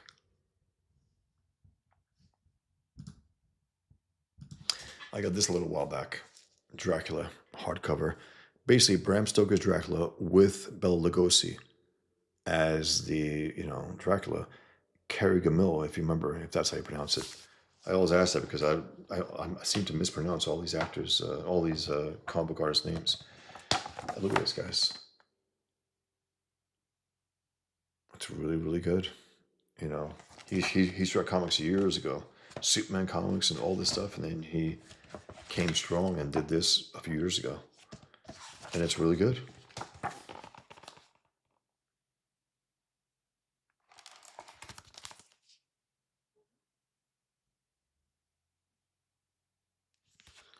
I think the estate of Bela Lugosi was proud to be part of it. They asked him to use his likeness, and he had that quality about him. I mean, he was a great Dracula. It's really good. So is Bram Stoker's actual story with, Bram with Bela Lugosi playing Dracula.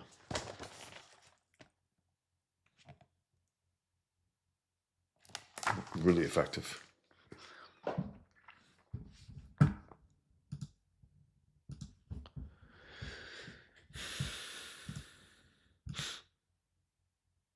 The same poster, I guess I posted. Check this out. Gary Frank. I think this is the last one. It is the last one, yes. The color one's fine. I resent the fact that you got this really beautiful line work that gets buried to some extent with the colorists.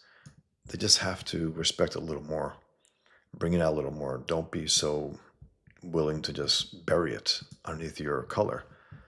That's a stunning piece of work, and he posted on Instagram. I follow him there, and he said that they rejected this cover, the publisher. I was like, holy shit. You know, this is great. And they rejected this. Ridiculous. Um, Grace Cat says, Interview with the Vampire is a great film. Fantastic performances from everyone. Tom Cruise, Brad Pitt, Kirsten Dunst. That was Stan Winston who worked on that. I like Stan Winston more than Baker. Yeah, I mean, I'll take Baker over Stan Winston any day. I get it. He was great, but Baker, to me, you know, does Stan Winston have an American War for London type thing in his resume? Does he have that kind of revolutionary impact? I don't think so. I just don't. I mean, that's one of a once in a lifetime moment in a movie. I don't know. I mean, however good Stan Winston was, I'm not exactly sure. Did he do some Jurassic Park and some other stuff? Did he do that? That's great, but you know, we can argue about that. I just think that the monster maker is Rick Baker.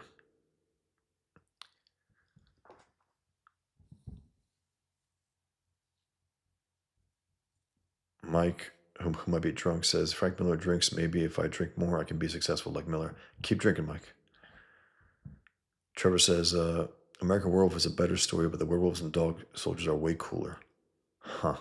That's a big claim, man. I gotta finish it up. I just love the way the werewolf looks in American Werewolf in London. Something completely demon-like, with the eyes that are wide open, yellow, with those ferocious, teeth, and the big fur, like the gray black fur coming and moving through. I guess it was Piccadilly Square, like the Times Square of London. Wild. Except for that Sin City 2 movie that sucked. I didn't watch it. I saw the first one, it was good. Raul Julia Nicholson looked like Wolverine, and Wolf he did. He really did. Crazy Cat said, I thought you were going to say the part where Jack Nicholson pees on James Spader and says he's marking his territory. That was a great moment. Raul Julia, Ennio Morricone is a king. He is. He's great. Jimmy Lumberjack says, Julia, to be fair, Jack is like 5'8", so he's closer to the comic size. He's 5'10", from what I gather, Jack Nicholson. You see him against certain actors like Robert De Niro, who's also 5'10", and they're comparable because they were in that movie together. The Tycoon. I think he's 5'10", Jimmy. Plus, he's, Pfeiffer's, I don't know, I guess she's pretty tall, but he's clearly taller than her. James Spader was great in The Blacklist. He was. I got to say, though, I watched the series a few seasons, enjoyed it, and then I guess it lost me. I don't know what it was. It started to lose me. Um, but he was good in there. Crazy Cat says Wolf was shot in the Bradbury building, the same building they shot Blade Runner in. Interesting. Are you talking about the publishing house that Jack Nicholson's character works at?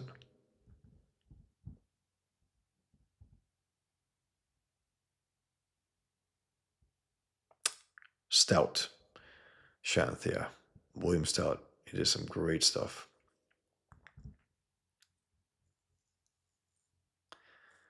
Crazy Cat says, I always preferred Stan Winston over Rick Baker, Edward Scissorhands, Terminator 2.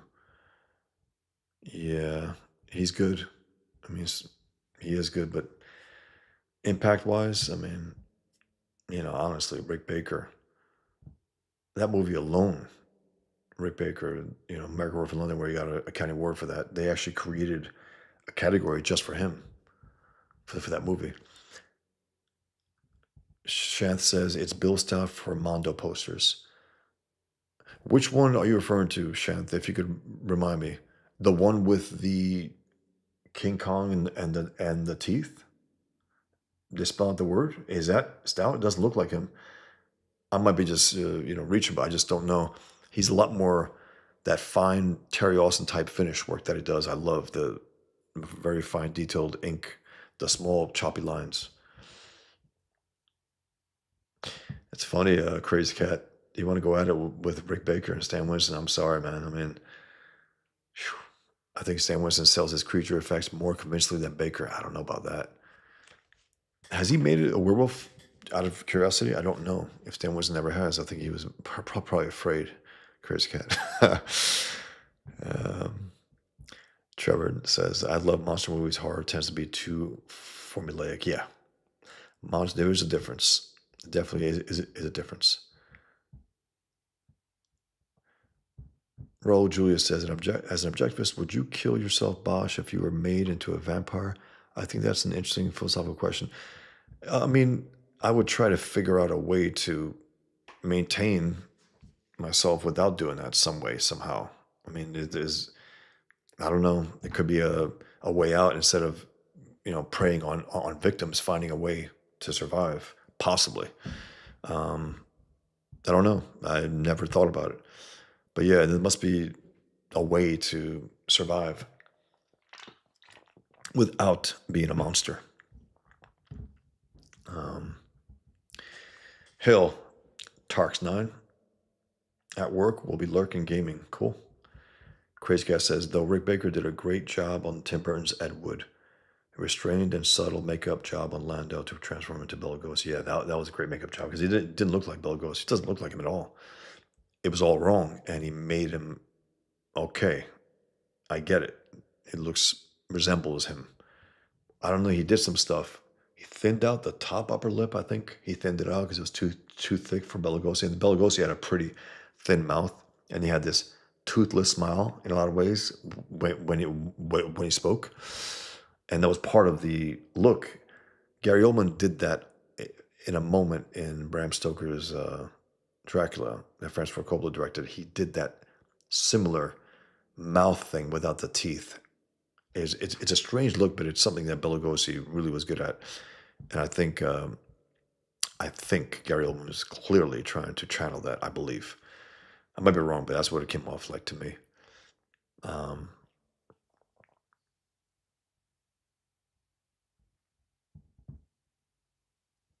Crazy Guy says Tim Burton's Ed Wood is the best film on filmmaking. It was good. It definitely was good. Yes, Raul Julia Toth did some think stuff. I would love to see it. It has to be in one of the books in one of the collections. I have again all the books on Toth, except the Art of Alex Toth, and I remember seeing it. It was 2 pages worth probably.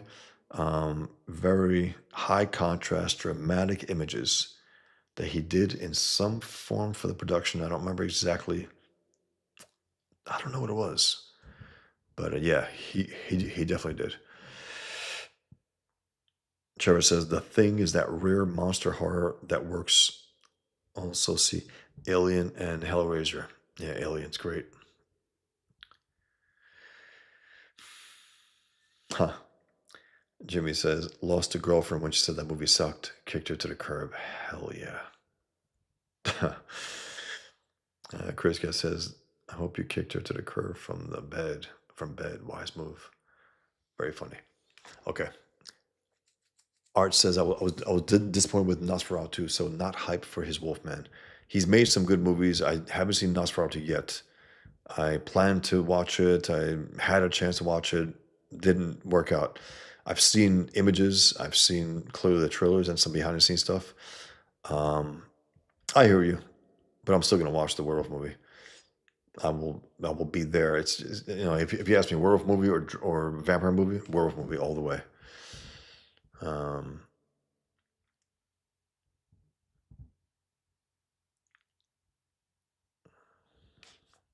I'm gonna skip some stuff because you guys are just commenting amongst yourselves. I'm gonna stop this stream in a few minutes, but John says, "Have you heard anything about the new Daredevil show?" I don't want to hear anything. I haven't heard anything. I don't want to. I think an episode is out, but I haven't watched. I haven't.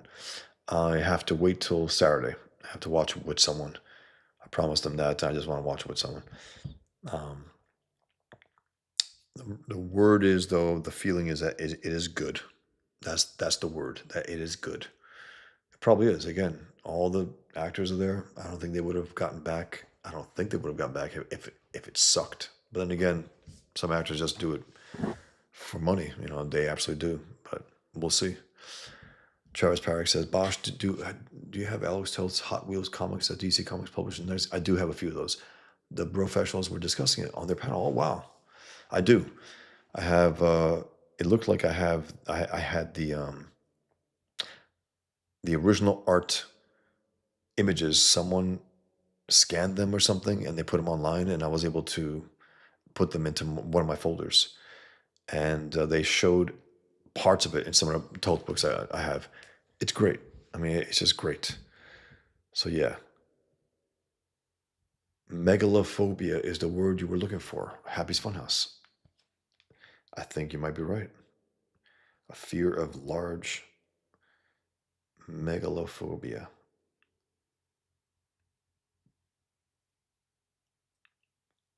think that sounds right,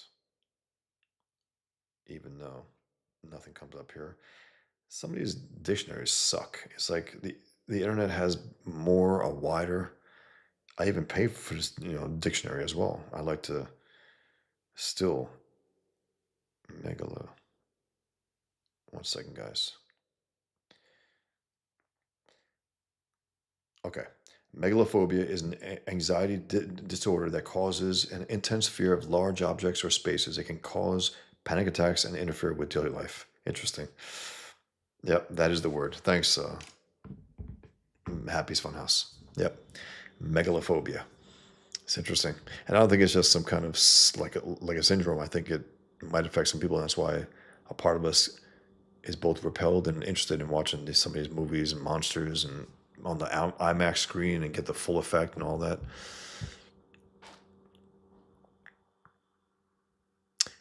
Crazy Cat says, I feel like nobody saw it, but Tim Burton's Big Eyes, that's a great film. I saw Big Eyes. Same writers as Ed Wood, true story of artist Margaret Keane. That's a great story, yeah. And it was good. Crazy Cat says, Bosh, Stan Winston, he hasn't gotten to those comments yet.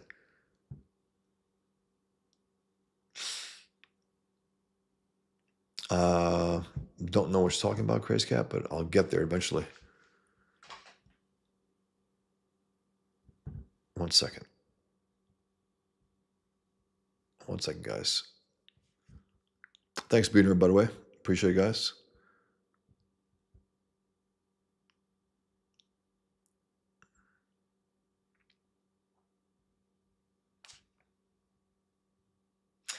This Kong Talk, Trevor says, this Kong Talk makes me want to see a Journey to the Center of the Earth remake with dinos now. Yeah, I mean, I like the dinosaur movies as well. I mean, Jurassic Park, the original, absolutely. And some of the remakes, pretty forgettable, I gotta say. Roll Julia says the movie Bad Moon from 1996 with Michael Pare has an amazing looking werewolf, but the book Thor is better. It's written from the protective family dog's point of view. Huh. Interesting. Trevor says vampires don't sparkle. Absolutely not. Alexander Scott, True Blood. You talking about the series Vampires? Alan Ball, who made American Beauty, who I hear from friends and stuff, oh, it's a terrible anti-American movie. Maybe. Maybe. It's a great movie. Kevin Spacey kicked ass in there. He was great in there. They turned the military guy into a gay guy and all that, whatever. I guess it's anti-Americanism, I guess, but the kid in there, I forgot his name, but he's a good actor. It was his debut in there. This strange drug dealing kid who's a decent kid. Interesting moments. He plays that video with that paper bag, with the plastic bag actually going in the wind. And the music behind it, the piano work, and something very evocative about that entire scene. Very interesting. And he says it reminds him, it reminds him about things you shouldn't forget about life, about interesting stuff, man. Trevor says, I totally forgot that one.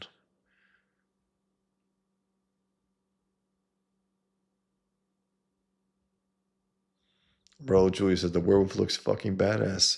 Hey, Trevor, we got a little war breaking out here, guys. Crazy Cat says Prince Creed original songs, though. Yeah, I mean, I have a number of his songs, 5 of his songs, I think, on my list. Jimmy the Lumberjack says Robert Pattinson should learn from EVS. Stop it with the soft gay voice. Full blown trash cast voice is needed. Absolutely. It's a little too whispery. It's like, enough, guys. And also, enough with the making the Batman voice. Like, Christian Bale, the one flaw about Christian Bale is he's good, but a little too much with this is like, it's over the bridge. It doesn't work. It doesn't work. The Ben Affleck voice, that's the voice. It is what it is. Make that part of the suit, make the voice deeper, speak normally, and make the voice different and a little deeper. That's all. It worked. That worked. Um,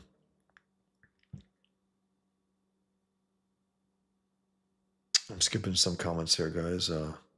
Trevor says, Bullet, so awesome. Steve McQueen is better in Le Mans. Okay. Le Mans? That's the racing movie. Crazy Guy says, Brotherhood of the Wolf was a period French film with a village being terrorized by a werewolf, and these badass guys come in and take it down. A bit cheesy, but fun. Monica Bellucci is in it. Brotherhood of the Wolf, French film. JEC, love Tom Hardy. Ever seen Bronson? I have. He's a great actor. He played also, I think, twins in another movie, gangster movie. Um, I think I was watching Bronson. I think he took a dump in his cell. I don't know if I was turned off by it, but he's a great actor. He's a committed actor, and it's so funny with him. He was a relatively like a pretty boy when it began, and look at him now. He's a rough-looking guy. It looks very different. I don't think it's just age either. Something must have been going on. Looks very different than he did. Very different. But he's a great actor. I mean, he had a tough job playing Bane after Ledger's Joker. And he knew it too. But he pulled off a great Batman villain. Great. I did a little impression the other day. I was born in it, molded by it. I didn't see the light until I was already man, and by then it was blinding. Because someone asked me, were you born into Islam? Or I said, yeah, I was born in it, molded by it. Got the hell out. Trevor says, Pierce Brosnan was perfect for Thomas Crown. Perfect, Trevor. Perfect. Arguably his best performance. And I just saw a recent movie with him also, a year or two old. He played a criminal. And he was great. He's a great actor. He's a great leading man, too. Not just a great actor, a great leading man and a great actor. And Thomas Crown Affair, I would argue it's his best film, best movie. Goldeneye was great. I mean, he was great in that premiere movie of him as James Bond. He was great in there. But Thomas Crown Affair, fantastic. Great movie, well done, and he was fantastic in there.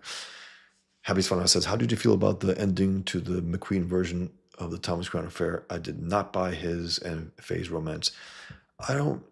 It's funny. I know I saw it, and I know I compared it to Pierce Brosnan's, and I rejected it in comparison. So I can't say 100%. I don't remember. I guess it was different. It was different. Did they not end up together? I didn't like that forced laugh that he had. It was very fake. Whereas Pierce Brosnan was actual, authentic when he laughed it off. When he laughed off certain things. When he was in the car with her, in that white limo, and he puts his head back and he just starts laughing, and it's genuine. It's a good laugh. Whereas McQueen's, who I think rarely did that on screen, he was like, nah, man, he didn't pull it off.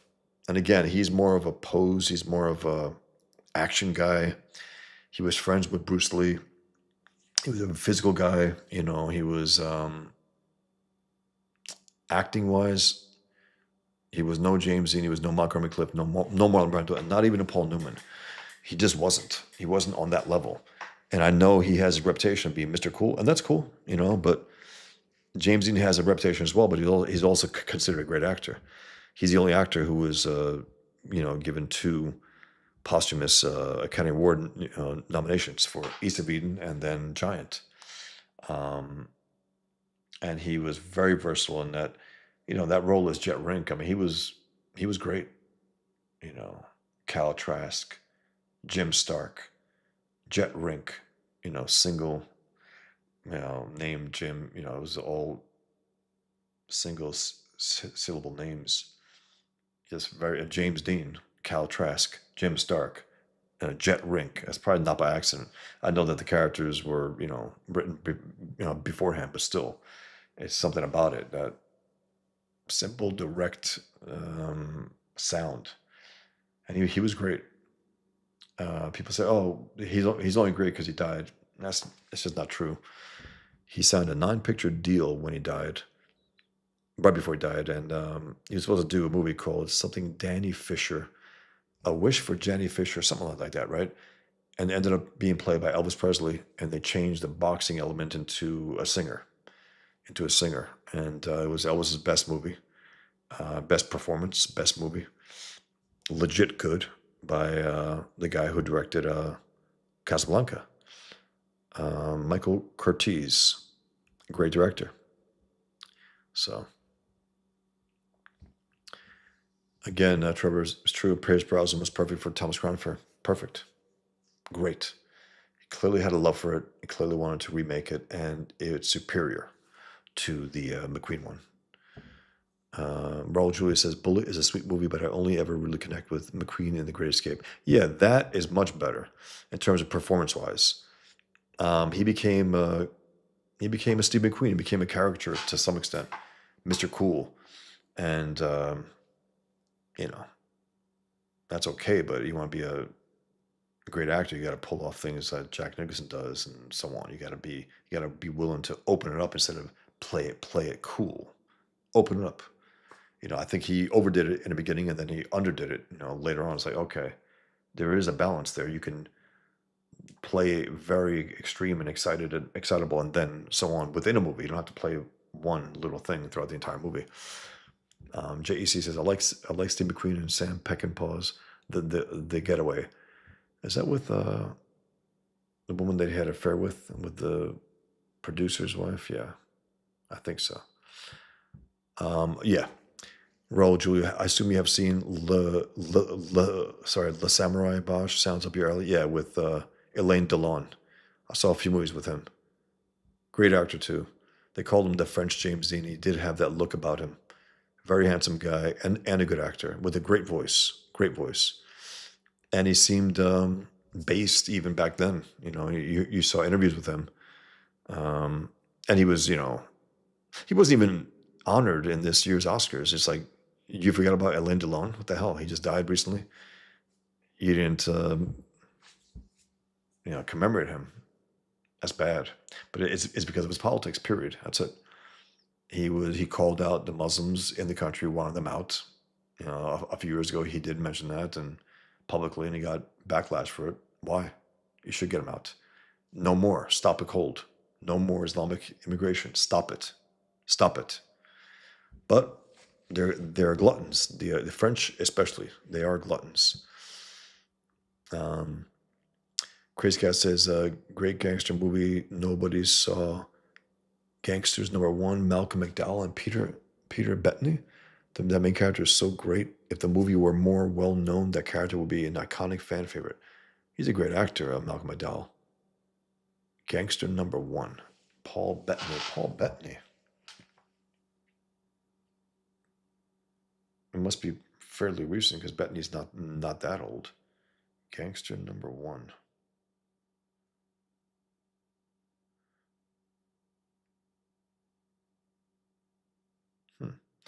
The Freddie Foreman story? That's a documentary. It doesn't pop up here on my list, unfortunately. Okay, give me 1 second, guys. I want to refresh something. I'm still at 199, guys, for Pigman. I'm still there, 199. Who's going to be number 200, guys? Anyone here? I got almost 200 eyeballs on here on X and YouTube. Guys, if you could like this video on X and YouTube, if you can subscribe to my channel, I would appreciate it. And if you haven't backed Pigman, if you can consider backing it, I would really appreciate it. I want to get to 200 and go beyond.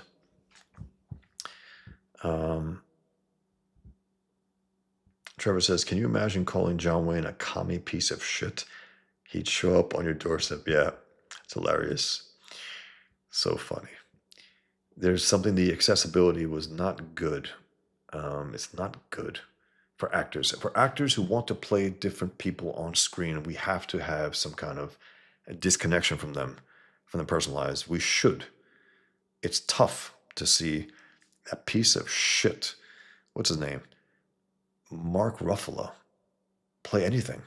He's so stupid that it destroys him as an actor. It's like, oh, that's that piece of shit who said this and that and this. De Niro's trying to play. I think De Niro's broke. I think he fucked up. He married you know, woman after woman and woman, divorce, divorce, divorce, divorce. He has to pay all this alimony and who knows what else. He was making a bunch of shit movies. Not he's playing two characters in a movie, gangsters. They're not even twins. He's playing them both. It looks like him. It's like okay. He's not even using a different voice. I think Kumia brought it up the other day. I see these clips of Kumia. I used to. I tried to get into the Compound, this and that. Not Compound Media. I watched that for a while, but Ken McGinnis stuff, I just can't. McGinnis is just too drunk and stupid. He really is. He's too drunk. He's too stupid. It destroys him. It destroys him. But Cumia, by the way, Anthony Cumia is back on ABC. He's back on terrestrial radio soon on ABC Radio. Sundays, 8 to 10. Pretty wild. After 10 years of being, persona non grata for any kind of place. Pretty wild. Okay. Crazy Guy says, I own Le Samurai Criterion Blu-ray. That movie was a big influence on John Wayne's The Killer. Interesting. Yeah, I don't think he gets enough respect, Alain Delon, because of his looks, because he's so handsome. It's like, well, if he's handsome, he's not that great. He was a great actor, and he had a great voice and a great presence about him. Brad Pitt, he hasn't been a great actor, but he was great in Once Upon a Time in Hollywood. He was great. Earl Julia says, it was pretty funny when Christian Bale freaked out on that Bruce guy. Yeah, it was. I think, if you were to ask me, I think what happened was that he realized he was in a relative stinker with McG directing. McG. You're going to go around with that name? McG? Oh my God. And he was like, everything just probably pissed him off. And that just blew up. He was like, fuck. I just made a great movie. Now I'm making shit. And from what I gather, it wasn't even that bad. It never appealed to me I don't know what it was. I've never sat through it. And I think he's a great actor. I'll watch most of the stuff that he does, if not everything he does. DJ Grave Mix says, we know Henry Cavill stands with the fans and respecting source material. He does. He does. He pushed back at that one punk who said, hey, the fans, toxic fans. He goes, no. They're passionate. The fans are passionate. We got to respect that, and they have a right to express themselves in the way they do. And I think that hurt him with certain elements in Hollywood as well. They're like, hey, man, you didn't call them toxic. They are toxic, right? He's like, no, they're not. They're actually not. Roll Julie says, Crazy Cat, The Killer rules The Killer. Did you see that new POS? Trevor says, Tom Hardy in Legend and also in Lawless, both great gangster movies. He's great. Tom Hardy's great. A great actor. Crazy Cat says, great movie about the World Trade Center nobody saw. The Walk, based on wild, true story, great film for Robert. I own that movie. It's great, Crazy Cat. It is great. And what's the name is great in there? Jordan Levitt. He played in Dark Knight. He played that guy. And there was also a documentary. Have you seen a documentary on that story with that? The Philip Petit, Crazy Cat? The documentary on that? It's great. Black and white, beautifully made, well told. He's a hell of a character, that guy. An amazing thing he did. Amazing. Guys, the balls on that guy. You guys gotta check it out. Crazy Cat recommends it also. The Walk, Robert Zemeckis. It's great. It didn't get any love. I don't know why. I don't know. It was great, and the documentary's great. I own both of them. And I also own this one little mini cartoon about it. I have a little book about it as well. In one of the Twin Tower commemoration, in one of the 9/11 commemoration comic books, they had, who did the art? A really good artist. I don't think it was Quietly. It was someone else who did a little bit of that on the Philip de Philippe Petit, if that's how you pronounce his name, who walked across the towers, you know, with the wind blowing, bad weather, everything was not working for him. He stepped on a big nail. He was hurting. He was hungry. Uh, the wire wasn't as tight as it could have been, should have been, and so on and so on. It was a criminal act, technically speaking. Shouldn't have been there. He had to break in. Great stuff. Epic, really. Um, Raul Julia says, I asked my friend's kid if he knew who Robert De Niro was. He said the guy from Meet the Fockers, too. Oh, man. He fucked himself. He's such an idiot. He had such a great reputation and then absolutely spent the last 20, 30 years, if not 30, just dumping it. I mean, took a big dump on his own career. What an idiot. Um, Trevor says, I believe that actors become fake because of how insulated they are in Hollywood. Everyone constantly kissing your ass has to affect you. They don't meet any humans. There is that. There is that. And the best ones are, we don't know much about them. I don't know about Anthony Hopkins' politics at all. I know he's a great actor. And I know that he calls actors stupid. Don't listen to him. He goes, don't listen to us. We're stupid. It's hilarious. And he's great. So I think he probably has a healthy, normal life, I think. Um, I think a lot of them are fucked up, though. I think they want to prove to something. They want to see themselves on a big screen. It's a need that they have. It's a lack of ego, not a healthy ego that leads them to that. It's a lack of healthy ego. Um,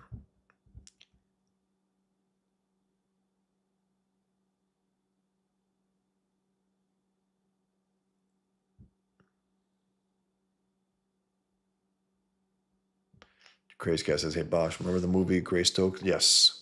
Yeah, Christopher Lambert, yeah. I do remember that. Interesting take on Tarzan. It was very interesting. And he played a good Tarzan. I mean, I was a little surprised, actually. He doesn't really, he was good in elements of Highlander and stuff, but he was good in there. Trevor, the Dracula book, it's awesome. Really well made. JEC says, White Zombie is my favorite Bela Lugosi movie. So the 30s Dracula in a theater plays like a comedy in current year. Interesting. I love to check out the older movies also in theaters. I think it's a great to experience it the way it should be experienced, these old movies.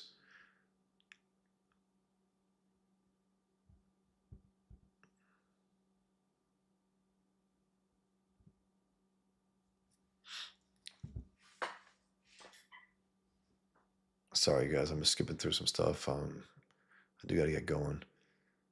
Happy's Funhouse says, I just finished the trade paperbacks of The Dark Knight Returns and Batman Year One. What are the other quintessential Batman stories I should check out? Um, Quintessential, I wouldn't say that, but there was something. Now, those are to me, that's the big ones. And I know that people, people even I know and like, they say, well, Dark Knight's not the best. Batman's not. Okay, then what is, guys? Tell me. Because that's the one that made the biggest impact, on the character, in the culture at large, wider. Um, I mentioned to, I think John and maybe Shanth and also Dan Lawless, the Detective Comics 598, 599, and 600. It was written by Sam Hamm, the guy who wrote the screenplay for the original Batman movie in 1989, and Dennis Cowan drew it. Interesting story. It's not on par with the other two, but it's interesting. It's engaging. It's something about it, and moments in there are very effective, very moving. There's a few moments in there. Interesting story. I believe, if I'm not mistaken, that's the first time we see the card. I believe so. The guy who ends up, in Batman Begins. Luke Ducard or Ducard? I believe so. Check it out. It's worth reading. Venom. I'm not crazy about Denny O'Neil as a stupid leftist and a writer, but that was effective. It was Venom. It was the first, I think, appearance of the drug that ended up giving Bane his power. It was interesting story. The setup was really good, a strong setup, and then what Batman goes through and the way he goes about it, interesting, quirky, a little weird, but in a good way. Um, Venom. Um, there were others clearly, but classic, all-time classics. I mean, I got Dark Knight, I got Batman Year One, Batman stories, all-time classics. There's so many, but all-time classics. I don't know. Those two shot to mind.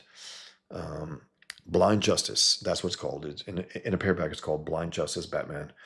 The one with Sam Hamm and Dennis Cohen, and then also Venom. I believe it's called Venom. Denny O'Neil and Trevor Von Eaton, layouts and finished work inks by Jose Luis Garcia Lopez. It's very well drawn, very well drawn.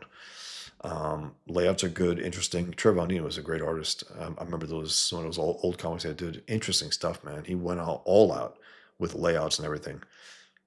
Maybe he couldn't keep it together. I don't know what happened. He's more or less non-existent in the field, but he was good.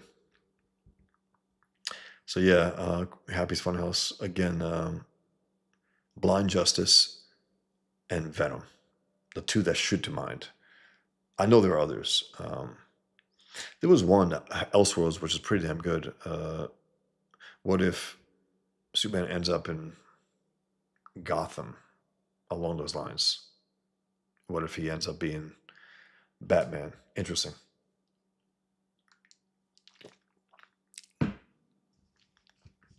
Trevor says, watching actors against the leading ladies is how you know how short Tom Cruise is. That's right. That's right.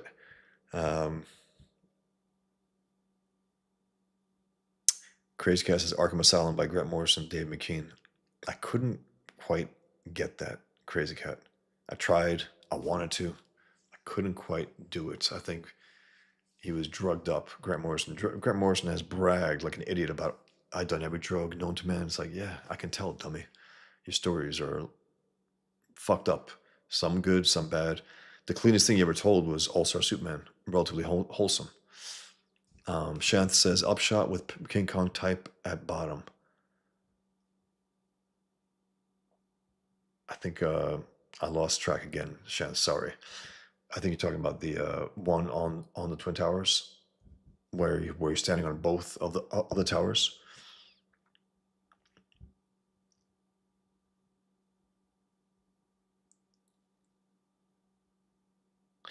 Happy's One House says, just finished Arkham Asylum 2. Art was haunting, but the story rung a bit hollow. That's what I believe too, yeah.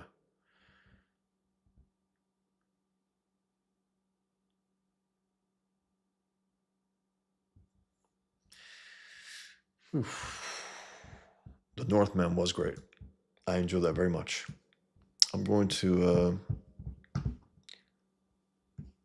just show my campaign while I'm here as well. While I have you guys here, if you haven't backed it, I would really appreciate it, guys.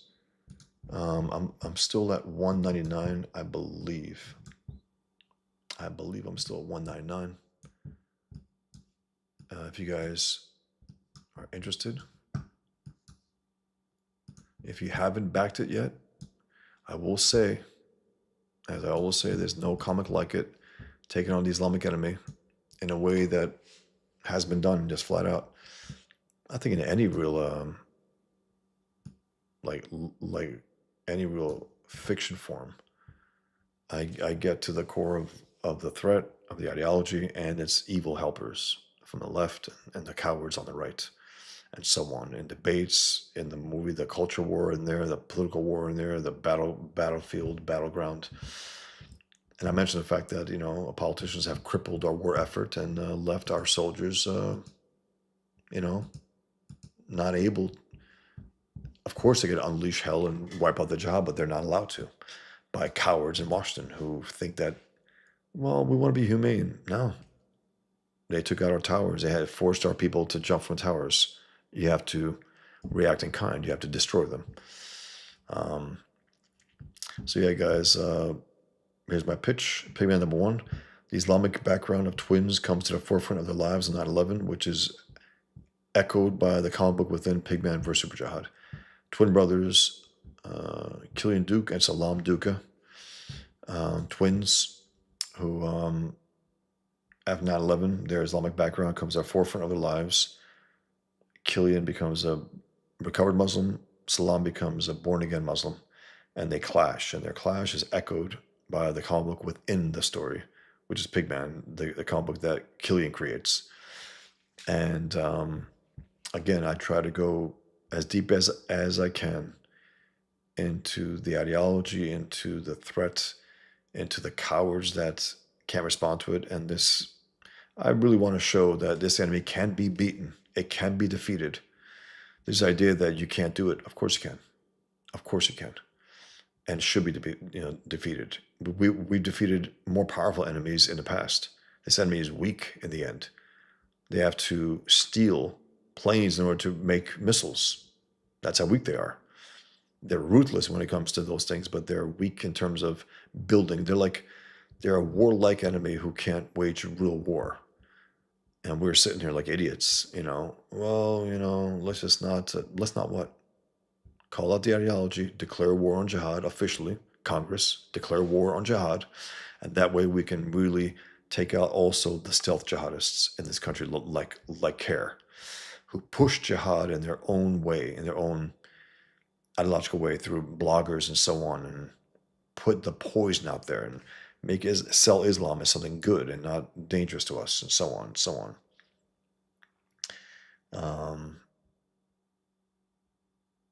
So yeah, this is it. I got 4 different covers. A relatively traditional cover with an action scene with a superhero taking out the bad guys, and he's breaking that guy's neck, punching that guy to death. And even the guys with their Kalashnikovs are scared. You got that big guy in yellow running his ass off. And then you have Pigman in war paint with the jihadist blood. You have the 4 main characters, the twins, Killian Duke and Salam Duka, facing each other down, and then above them are their fictional counterparts, even in this world. Pigman and Super Jihad. Muhammad, they were like brothers, friends, best friends. They worked on books against Islam and Jihad, and then on 9/11, Salam sees the second tower get hit and falls to his knees and says, Allahu Akbar, Allahu Akbar. And Frank sees him. Frank Warner, Pigman, is like in shock, like, wow. That becomes his great enemy, and they're both, it becomes a super war between them. This is my way of saying that Pigman is making a vow to end jihad. Nothing less than that. I have Pigman hard index card drawings. They're really hard index cards, by the way, and the ink really stays on the paper, on the card, unlike the index cards, which it tends to absorb a little ink. This one, the black stays really black. It's strong. It's very cool looking. You can get all 4 covers in one package deal, and then you get also digital copies. Pigman's t-shirt, the symbol, September 11th, 9/11, capitalist pig, $.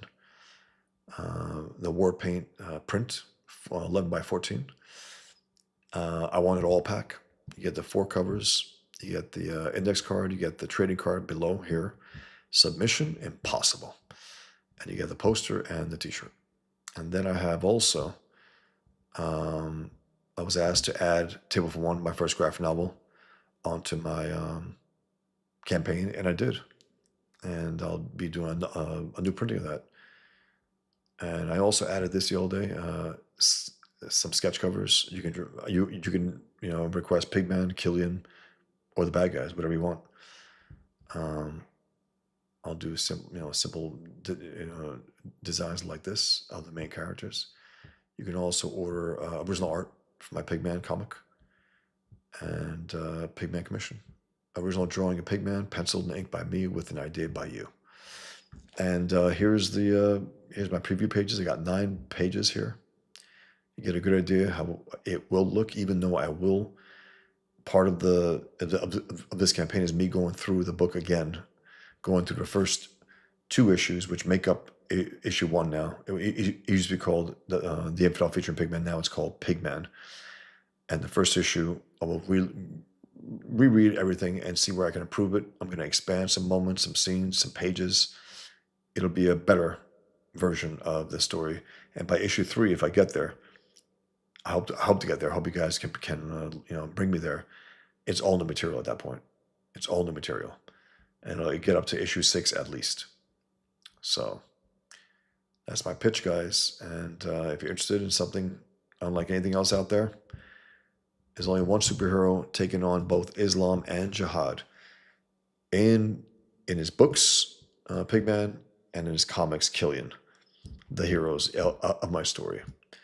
And that right there is the opening. It shows here as well. And here I drew it this way, the plane, as if it's a bomb dropping on New York City. That was my thinking. And I made it black, like a bat out of hell, like a demon plane.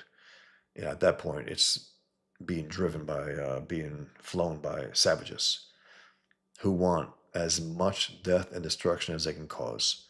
That's why I made it look black. And it's personal,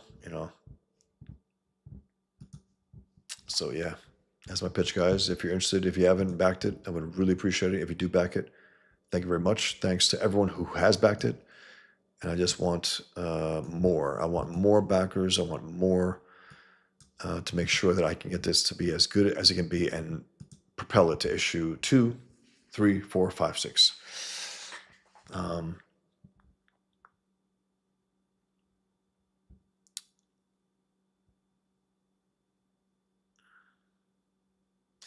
Rob Botton is an amazing special effects artist. Is that the one you talk about? Is that the guy from The Howling, Raul Julia? That sounds familiar, that name. Frakov Felgerkarb. Hell. Raul Julia says, I'm going to have to find the thing told images. Yeah, they might be online. They probably are, but I know that for sure they're in some books I have. I don't know which ones though. And I want to start looking for them while I'm on stream. Raul says, I'm going to have to find, yeah. King Kong Escapes. Big Eyes was okay, JEC says. Raul Julia, have you seen Ben Affleck, Daredevil Bosch? Actually, not bad, especially director's cut. I did. I'm not crazy about it. I saw director's cut because I heard it was great. It wasn't great. Not to me. I think he was all wrong for it. I think he had that dumb look in his eyes, walking around like this. I was like, you don't have to do that. You don't have to. Charlie Cox did it really well. He looked dumb, Ben Affleck, when he's trying to look blind without the glasses. And I don't know. Elements of it, it was just cool to see Daredevil brought to life for the first time. Outside of the Hulk, Rex something. I forgot his name. He was a musician who played Daredevil with a black suit. Pretty silly. Bruce Banner, David Banner, I guess, in the show, because they didn't want him to sound gay, because Bruce's gay name, supposedly. He had a beard in one scene in the courtroom, and then he turns to Hulk. He doesn't have a beard. How? Why? I don't know. So I wasn't crazy about a role. I just wasn't. I watched it. Sure, it's Daredevil. Got to watch it. I was hoping for the best. Frakov Felger Carb says Adrian Brody has Harvey Weinstein's ex-wife as his girlfriend. Is that true? What the hell? Huh. Trevor says, go back Bosch's book, my man Trevor. It's funny now on For My Comic. Thanks, man. And again, like last time, I forgot to put the link. Yeah, I shouldn't do that, but I forgot. So if anyone is again on the fence, hey, would love to have you back it. Again, like last time, I forgot to put the link. shouldn't do that, but I forgot. So I'm gonna pin it. If anyone is again on the fence, I hope you guys, hey, will get would it. Love to have you. I think it's the first day I spent a few hours on my stream. Got no backers. I was like, all right, guys, try to do a few more. I put a little super chat and pimp my comic. I guess I came in late. And I said, you know, when it comes to Pigman, I'm Pimp Man, and I gave him $20 and say thanks. Would love your support, guys. Would love it. I need some backup here. Thank you. Crazy Cat says Jack Black was the weakest link for me in Jackson's Kong. Naomi Watts was great. She was great. She's an extraordinary actress. Adrian Brody is good in Kong too. He is, and they're all good. And I think Jack Black was good in there. I think he was. I think he played the intensity very well. He played, you know, the desperation very well. Trevor says Christian Bale must have read Ultimate Batman, where Miller says Batman puts on an Eastwood voice. Yeah, man. Especially in The Dark Knight when he's talking to the Joker at the end and he's like, "You will not win." Yeah. It was like, I think he was even doing like the mouth like that, like a Clint. It was like, yeah.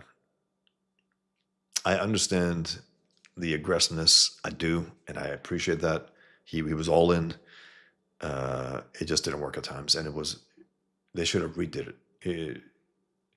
Nolan should have said, "All right, Chris, thank you for bringing it all, but can we just redo that a little? You know, just redo that, pull it down a little."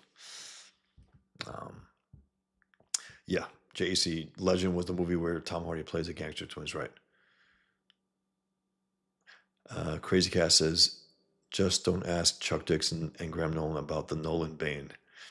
It's not their Bane, it isn't, but I think it's legit. I think it's a good interpretation, and I get it. You know, they're the creators. They're gonna have some clear opinions on that. Raul Julia says Rorschach in the motion comic had a perfect voice. I have to hear that. I watched the motion comic. I don't remember it. I know that the movie version was a little too gravelly, and also the recent animated version with what's his name? Titus Welliver. Great actor. Good voice.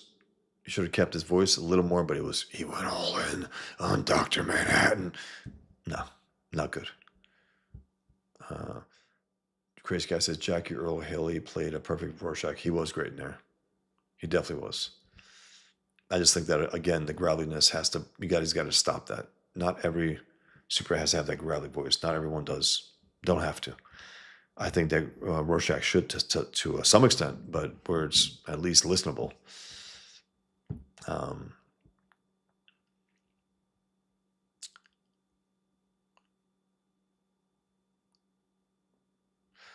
JEC says Steve McQueen was a kind of Lee Marvin type tough guy who is relatable but kind of blank slate. There is that aspect about him. Trevor Nielsen says James Dean was Elvis's favorite actor. He was. He actually said, you know, he said he was compared to James. He goes, I wouldn't do that. James Dean's a genius. You know, I'm just trying to feel my way into Hollywood and try to do my best, but you know, definitely was. So it must have been an honor for Elvis to get to play a role that James Dean signed up to play. And a wish for Danny Fisher, and they changed the name to King Creole, and they changed the character from a boxer to a singer, clearly. And they did it well. They did a good job. James Dean was a great actor. You know, people say, well, people just like him because he died. No, that's not the case. It's unfortunate though, because he played like over 30 at least TV movies, and only half of them exist. I think, if I'm not mistaken, they just recorded over them back in the day. They didn't give a shit. They didn't know who was going to be big or not, or you know how valuable it would be later on. They just did that, so it's lost to history. A lot of that work, and he was also a workaholic in a sense where he did these movies, right, and he was still doing TV movies. You got to respect that, because you got guys, especially in those days, TV was considered, well, it was a new thing. You know, in the 50s, it was really new. It was live. They fucked up on the air and then just keep going, you know? Um, but once you graduate, quote unquote, to movies, that's it. It's like, oh, TV. He went back and forth between LA and New York and did that. And I respect that. It's not lesser. You know, it's like Joe Quesada said something. First of all, he shouldn't say much. He said something along the lines of, well, you know, you do these comics and then you can graduate to movies and, you know, you blow someone, right? That's the way it works, right? I was like, what? I think it was an interview he was doing with Kevin Smith. I couldn't believe he said that. He thought he was being edgy, I guess. It's like, no, you're being a whore, is what you're being. He probably would do that, which is why he was so elated when Disney bought Marvel. He was like, it's like, you're getting less power, you're getting less control, less creative control. Why are you going off on that? And then I think Shane brought up the fact that Marvel was dying and he knew that that would save them. But still, for his own position, where has Joe Quesada been since the sale? What has he done? Where is he in terms of the comic book industry? In terms of comics, I don't know. Living off whatever he made, I guess. Um,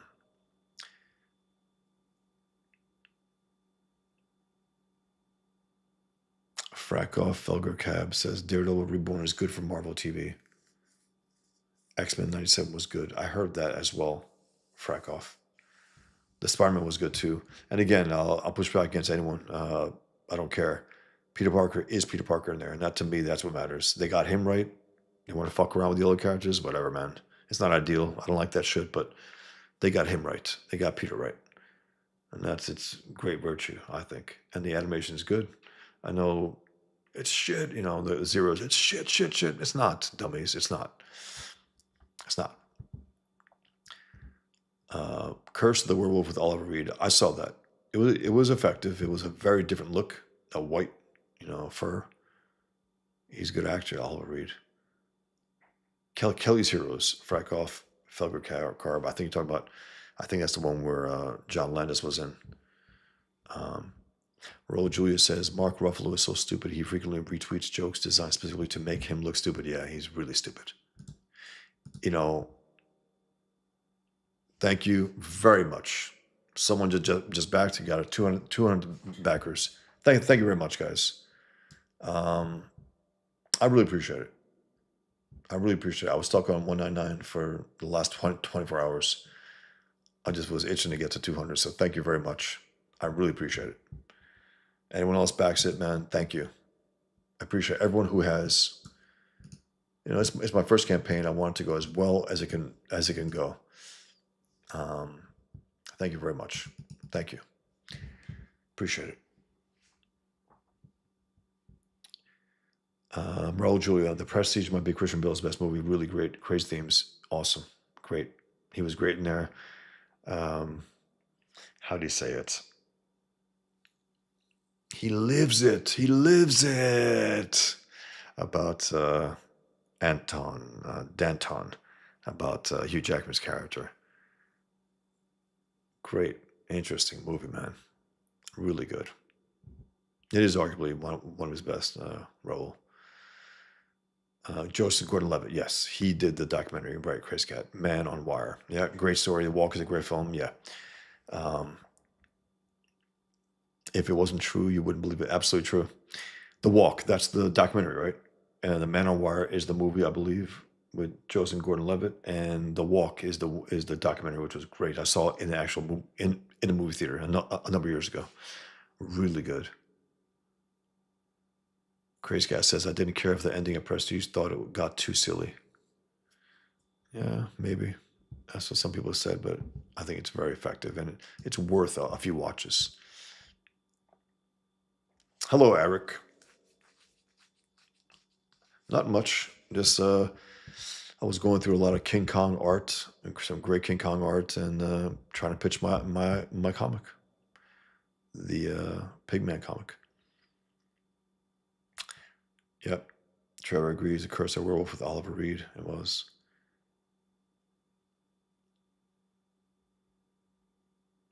Steve 163305 says actors are performing monkeys and need to prove to themselves they are more. There is that aspect. There is that aspect, Steve. I think James Dean told some friend said that he had this idea where the motive was like, I'm not worthless, I'm not worthless. And the fact that his mother died when he was 9, his father abandoned him, gave him to his sister, and went to California while leaving him in Indiana, rejected in a lot of ways. Uh, Crazy with that, need to be loved and so on, probably propelled him to try to prove that he wasn't worthless. There was that aspect. And he became a great actor. And again, he was a guy who, a lot of stuff, I read a lot of books about him. This new one, it seems like every homosexual writer wants to make the case that James Dean was gay. It's the only thing they write about. It's like whether he wasn't, there was something that Elizabeth Taylor said in one of her books where she said she didn't want it out there until after she died. That James Dean confided in her in their talks, long nights talking on Giant, that he was molested by a priest. And let's say that was the case. Let's say that was the case, and he was a very good-looking guy in Hollywood. The wolves were surrounding him, and let's say he, almost like a mercenary in that way. If that's a case, that he was fucked up on that level and used it, and it's a terrible thing if true. Terrible thing. Um, Frankov, Felger Corpses, Anne Rice, romanticized vampires. Someone else mentioned here that the original, the novel, that he was a romantic figure. So maybe took it from there and just pushed it even further. Blind Justice, Porcon. Yeah, that was the name of at least the collected story for the Sam Hamm, Dennis Cohen Batman story. It ran through 3 issues of Detective Comics, 598, 599, and 600. And it stayed with me. Something about that. A few moments in there, really effective, really effective. Um, the art, I think Cohen's was trying to do his best. Bill Sienkiewicz, it didn't quite work as well. I believe Dick Giordano, if that's how you pronounce it, helped him keep him in check a little.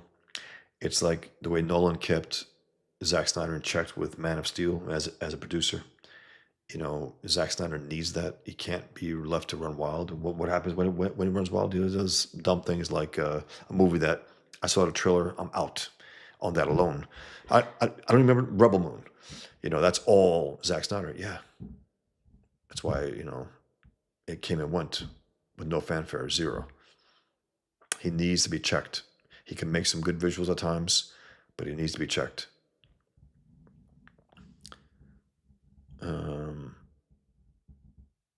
Sorry, guys, I'm just going through some stuff here.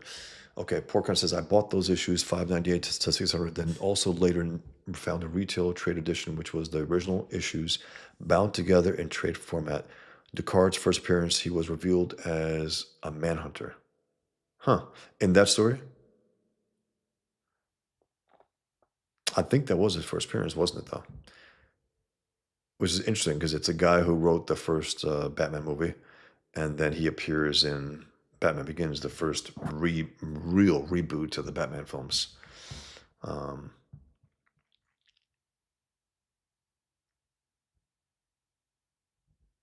yep.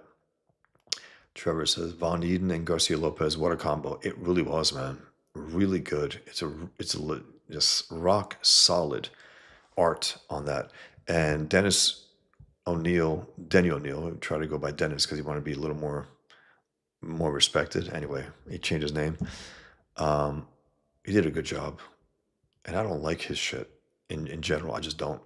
Hard traveling heroes, whatever. Oh my god, heavy-handed leftist crap. Pathetic. He turned Green Arrow into a communist, more or less, and Green Arrow into a communist, and I guess Hal Jordan into some kind of right-wing Christian conservative. And that pathetic scene where the black bum is talking to Green Lantern. Hey, you care about the yellow skins and redskins. How about the black skin?" And he's like, I don't no. He's telling him, "What the fuck are you talking about? I protect all colors and races, you dummy. Go get a job, bum." But he was supposed to stump him like, I don't know. No, so stupid. Ugh. And he was a dumb leftist also, Daniel O'Neill. Crazy Cat says Arkham Asylum is the most successful Batman graphic novel of all time. Bosch, remember Dark Knight Returns is a miniseries collected. Yeah, I guess that's the case, but I don't care. Regardless, in terms of impact, I mean, I didn't really like it. Elements of it I liked. It didn't hold up as this epic Batman story. It was a strange, weird Grant Morrison drug infected story. I don't know. Um, you know, and yes, I remember the Dark Knight is a miniseries that's like, but it's seen now as a graphic novel, as is Watchmen, regardless of its original publication. Um, Frakov Felgerkarp says, I met Charles Schultz and Fred Gwynn when I was a kid. Very decent people. That's awesome. Charles Schultz was great. And Fred Gwynn was the guy who played Herman Munster, who also said Utes to Joe Pesci. I got to get going, guys. But thank you very much for the backer. I really appreciate it, guys. Thank you very much. You hit me to 200. Thank you so much. Thanks, Trevor, for pushing it as well. Thank you, man. Back the book, guys. It's the most worthy book you'll have on your shelf this year, perhaps ever. Very, very kind to you, Trevor. Thank you very much. Flutterbat says, Bosch, thank you for setting up for Jewish people in a world where nobody else will. You are appreciated, bro. I appreciate it. I just think that, the nastiness that came out after Jews, Israelis were slaughtered on 10/7, the Jew haters came out in droves. It was like, what? This is when you come out? This is when Tucker Carlson and Candace Owens come out as hardcore Jew haters? Fuck you. Yeah, I thought that was disgusting. And I was raised to hate Jews as a scum of the earth, as a Muslim. I was raised to hate them. And I feel particularly acute when it comes to that kind of hatred. It's like, I know it's irrational intimately. I know that. I know that my family admired Hitler because they killed more Jews than anyone. They were Muslim. And, you know, they hate Jews because they're Jews, and they rationalize it as much as they possibly can to create all these scenarios, mostly lies. You can criticize Israel for its policies, for its COVID policies. You can criticize them for the way they give hostages away for certain people and for terrorists and whatnot. You can do that. You can condemn. I can condemn Netanyahu for making deals with terrorists, having blood on his hands, making deals with them instead of killing them. But that's not what we're talking about here. We're talking about this hatred of Jews for being Jews. And then they try to say Islamophobia. Islamophobia doesn't exist. But there is a hatred of Jews, a rational hatred of Jews. Islamophobia does exist, but hatred of Muslims for doing what they do, for murdering innocents every single week, hundreds a week. Yeah, that's a rational fear and hatred. And, that's what it is. So I appreciate Flutterbat. I get shit for it as well. I'm called, are you from Mossad? Are you on the Mossad? How much money you get from the Jews? Do they pay you? You know, it's very ugly. That hatred is a vicious, nasty hatred, man. And it is a never-ending one, seemingly. And it reared its ugly head again after 1,000 Jews over, people say 1,200, 1,400, I think it was 1,400, slaughtered by savages that came out against them. Sickening. Sick.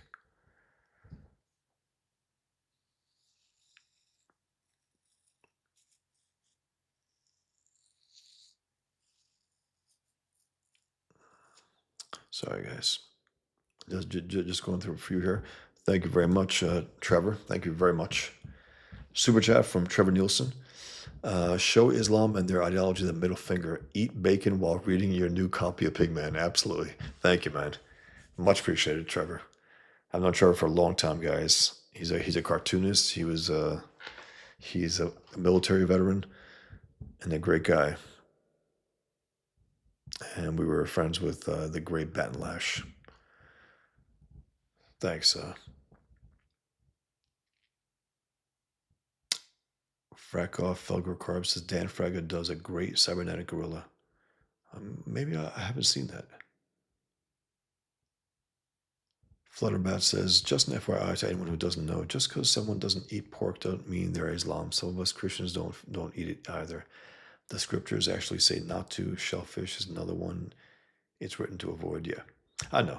It's just the point that I've had two Jews push back against me when it came to Pigman. It was like, can't you think of something else? I said, first of all, don't presume to tell me who I should or shouldn't do.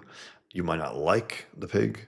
You might not eat pork, but you're not going to kill me over it. You're not going to try to beat me up if I mistakenly serve you pork at a restaurant that's supposed to be something else and so on. Who knows?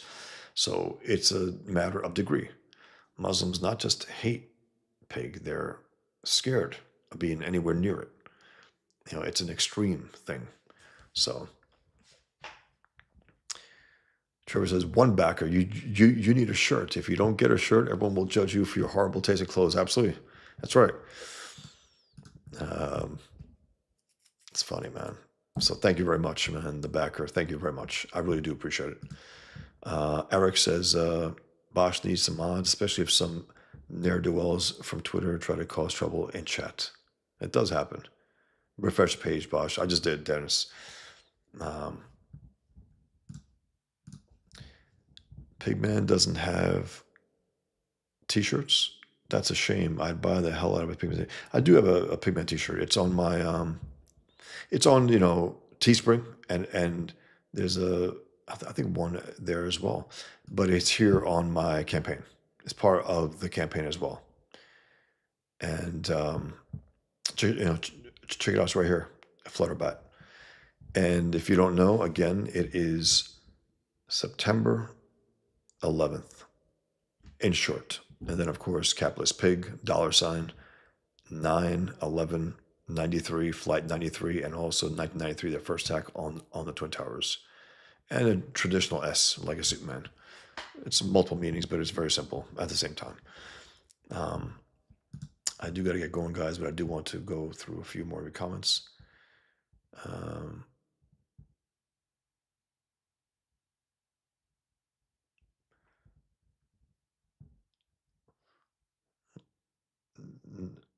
Trevor says to Flutterbat, no, everyone needs a shirt. There will be cultural consequences for not having a shirt. Hell yeah, man. Why not? It's funny. Put on a shirt, you hippie, says Eric. Flutterbat says they want to shove gay down everyone's throat. They sure do. Guys, I mean, as a culture, the West in general, we've been very accepting of, they used to be called, not trans, they were called, what was it? What was it? Men who dress as women. Whatever. Accepting of it. As in, that's just part of life. I mean, that's fine, But to celebrate it, to put it shove it in our face, to expose our children to it, no. No, you guys fucked up. You crossed the line. You really fucked up. Go get a job, bum. Yeah, that's right about the Green Lantern. Hal Jordan should have told him that. If you want to, hey Dennis, Denny O'Neil, he's long gone, but if you want to make him to be this guy that you hate, a right-wing Christian conservative, I guess that's what you're trying to do. Go all the way. Say, get out of here, bum. What are you talking about? Eric says the good thing about Heart Traveling Heroes was that it made Hal canonically conservative. Yeah, that is true. That is true. And it made what's name into an asshole, Green Arrow. Even though for Frank Miller's version, Dark Knight, don't remember him. In Dark Knight Strikes, you had Green Arrow and I think the Question going at it, just talking heads out of nowhere. You don't know where they were. I don't know. It was just completely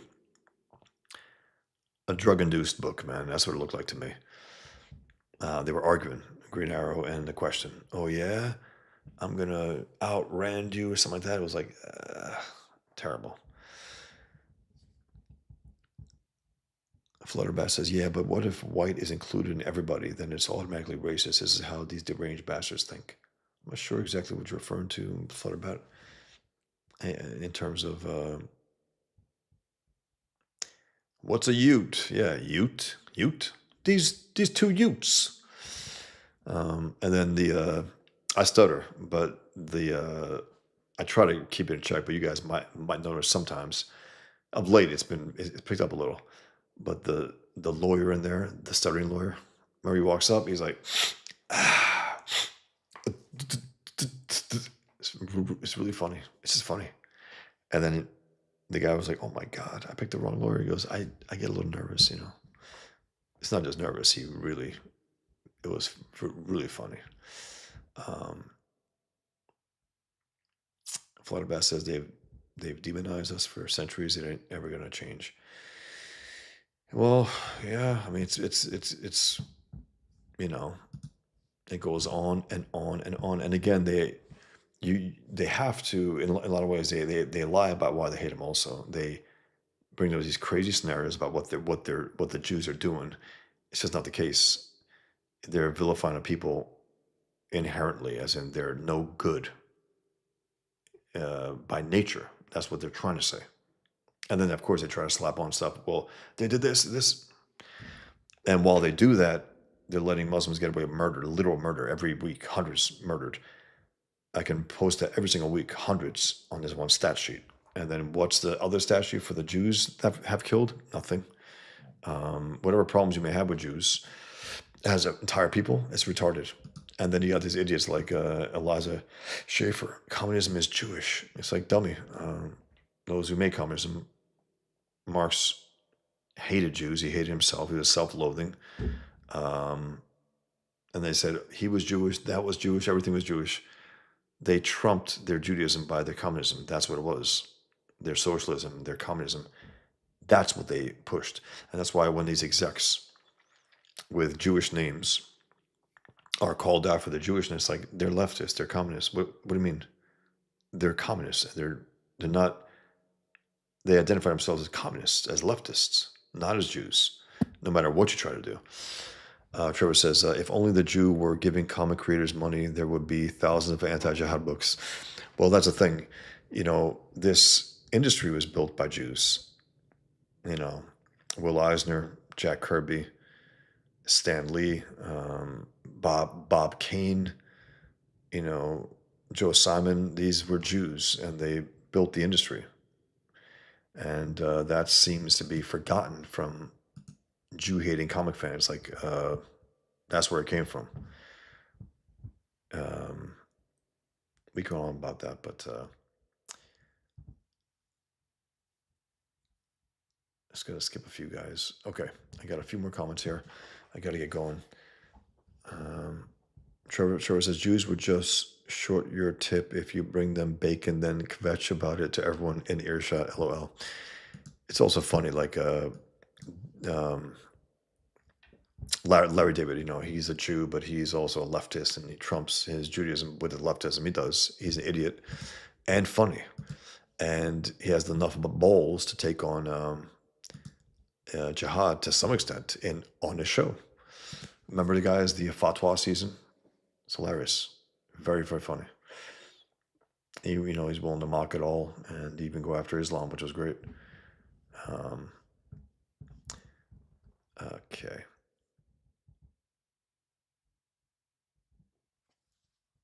Yeah, Crane style. Thanks, Crane. To hell with the Wheelers. Cancel pigs. Rock on, Bosch. Thanks, man.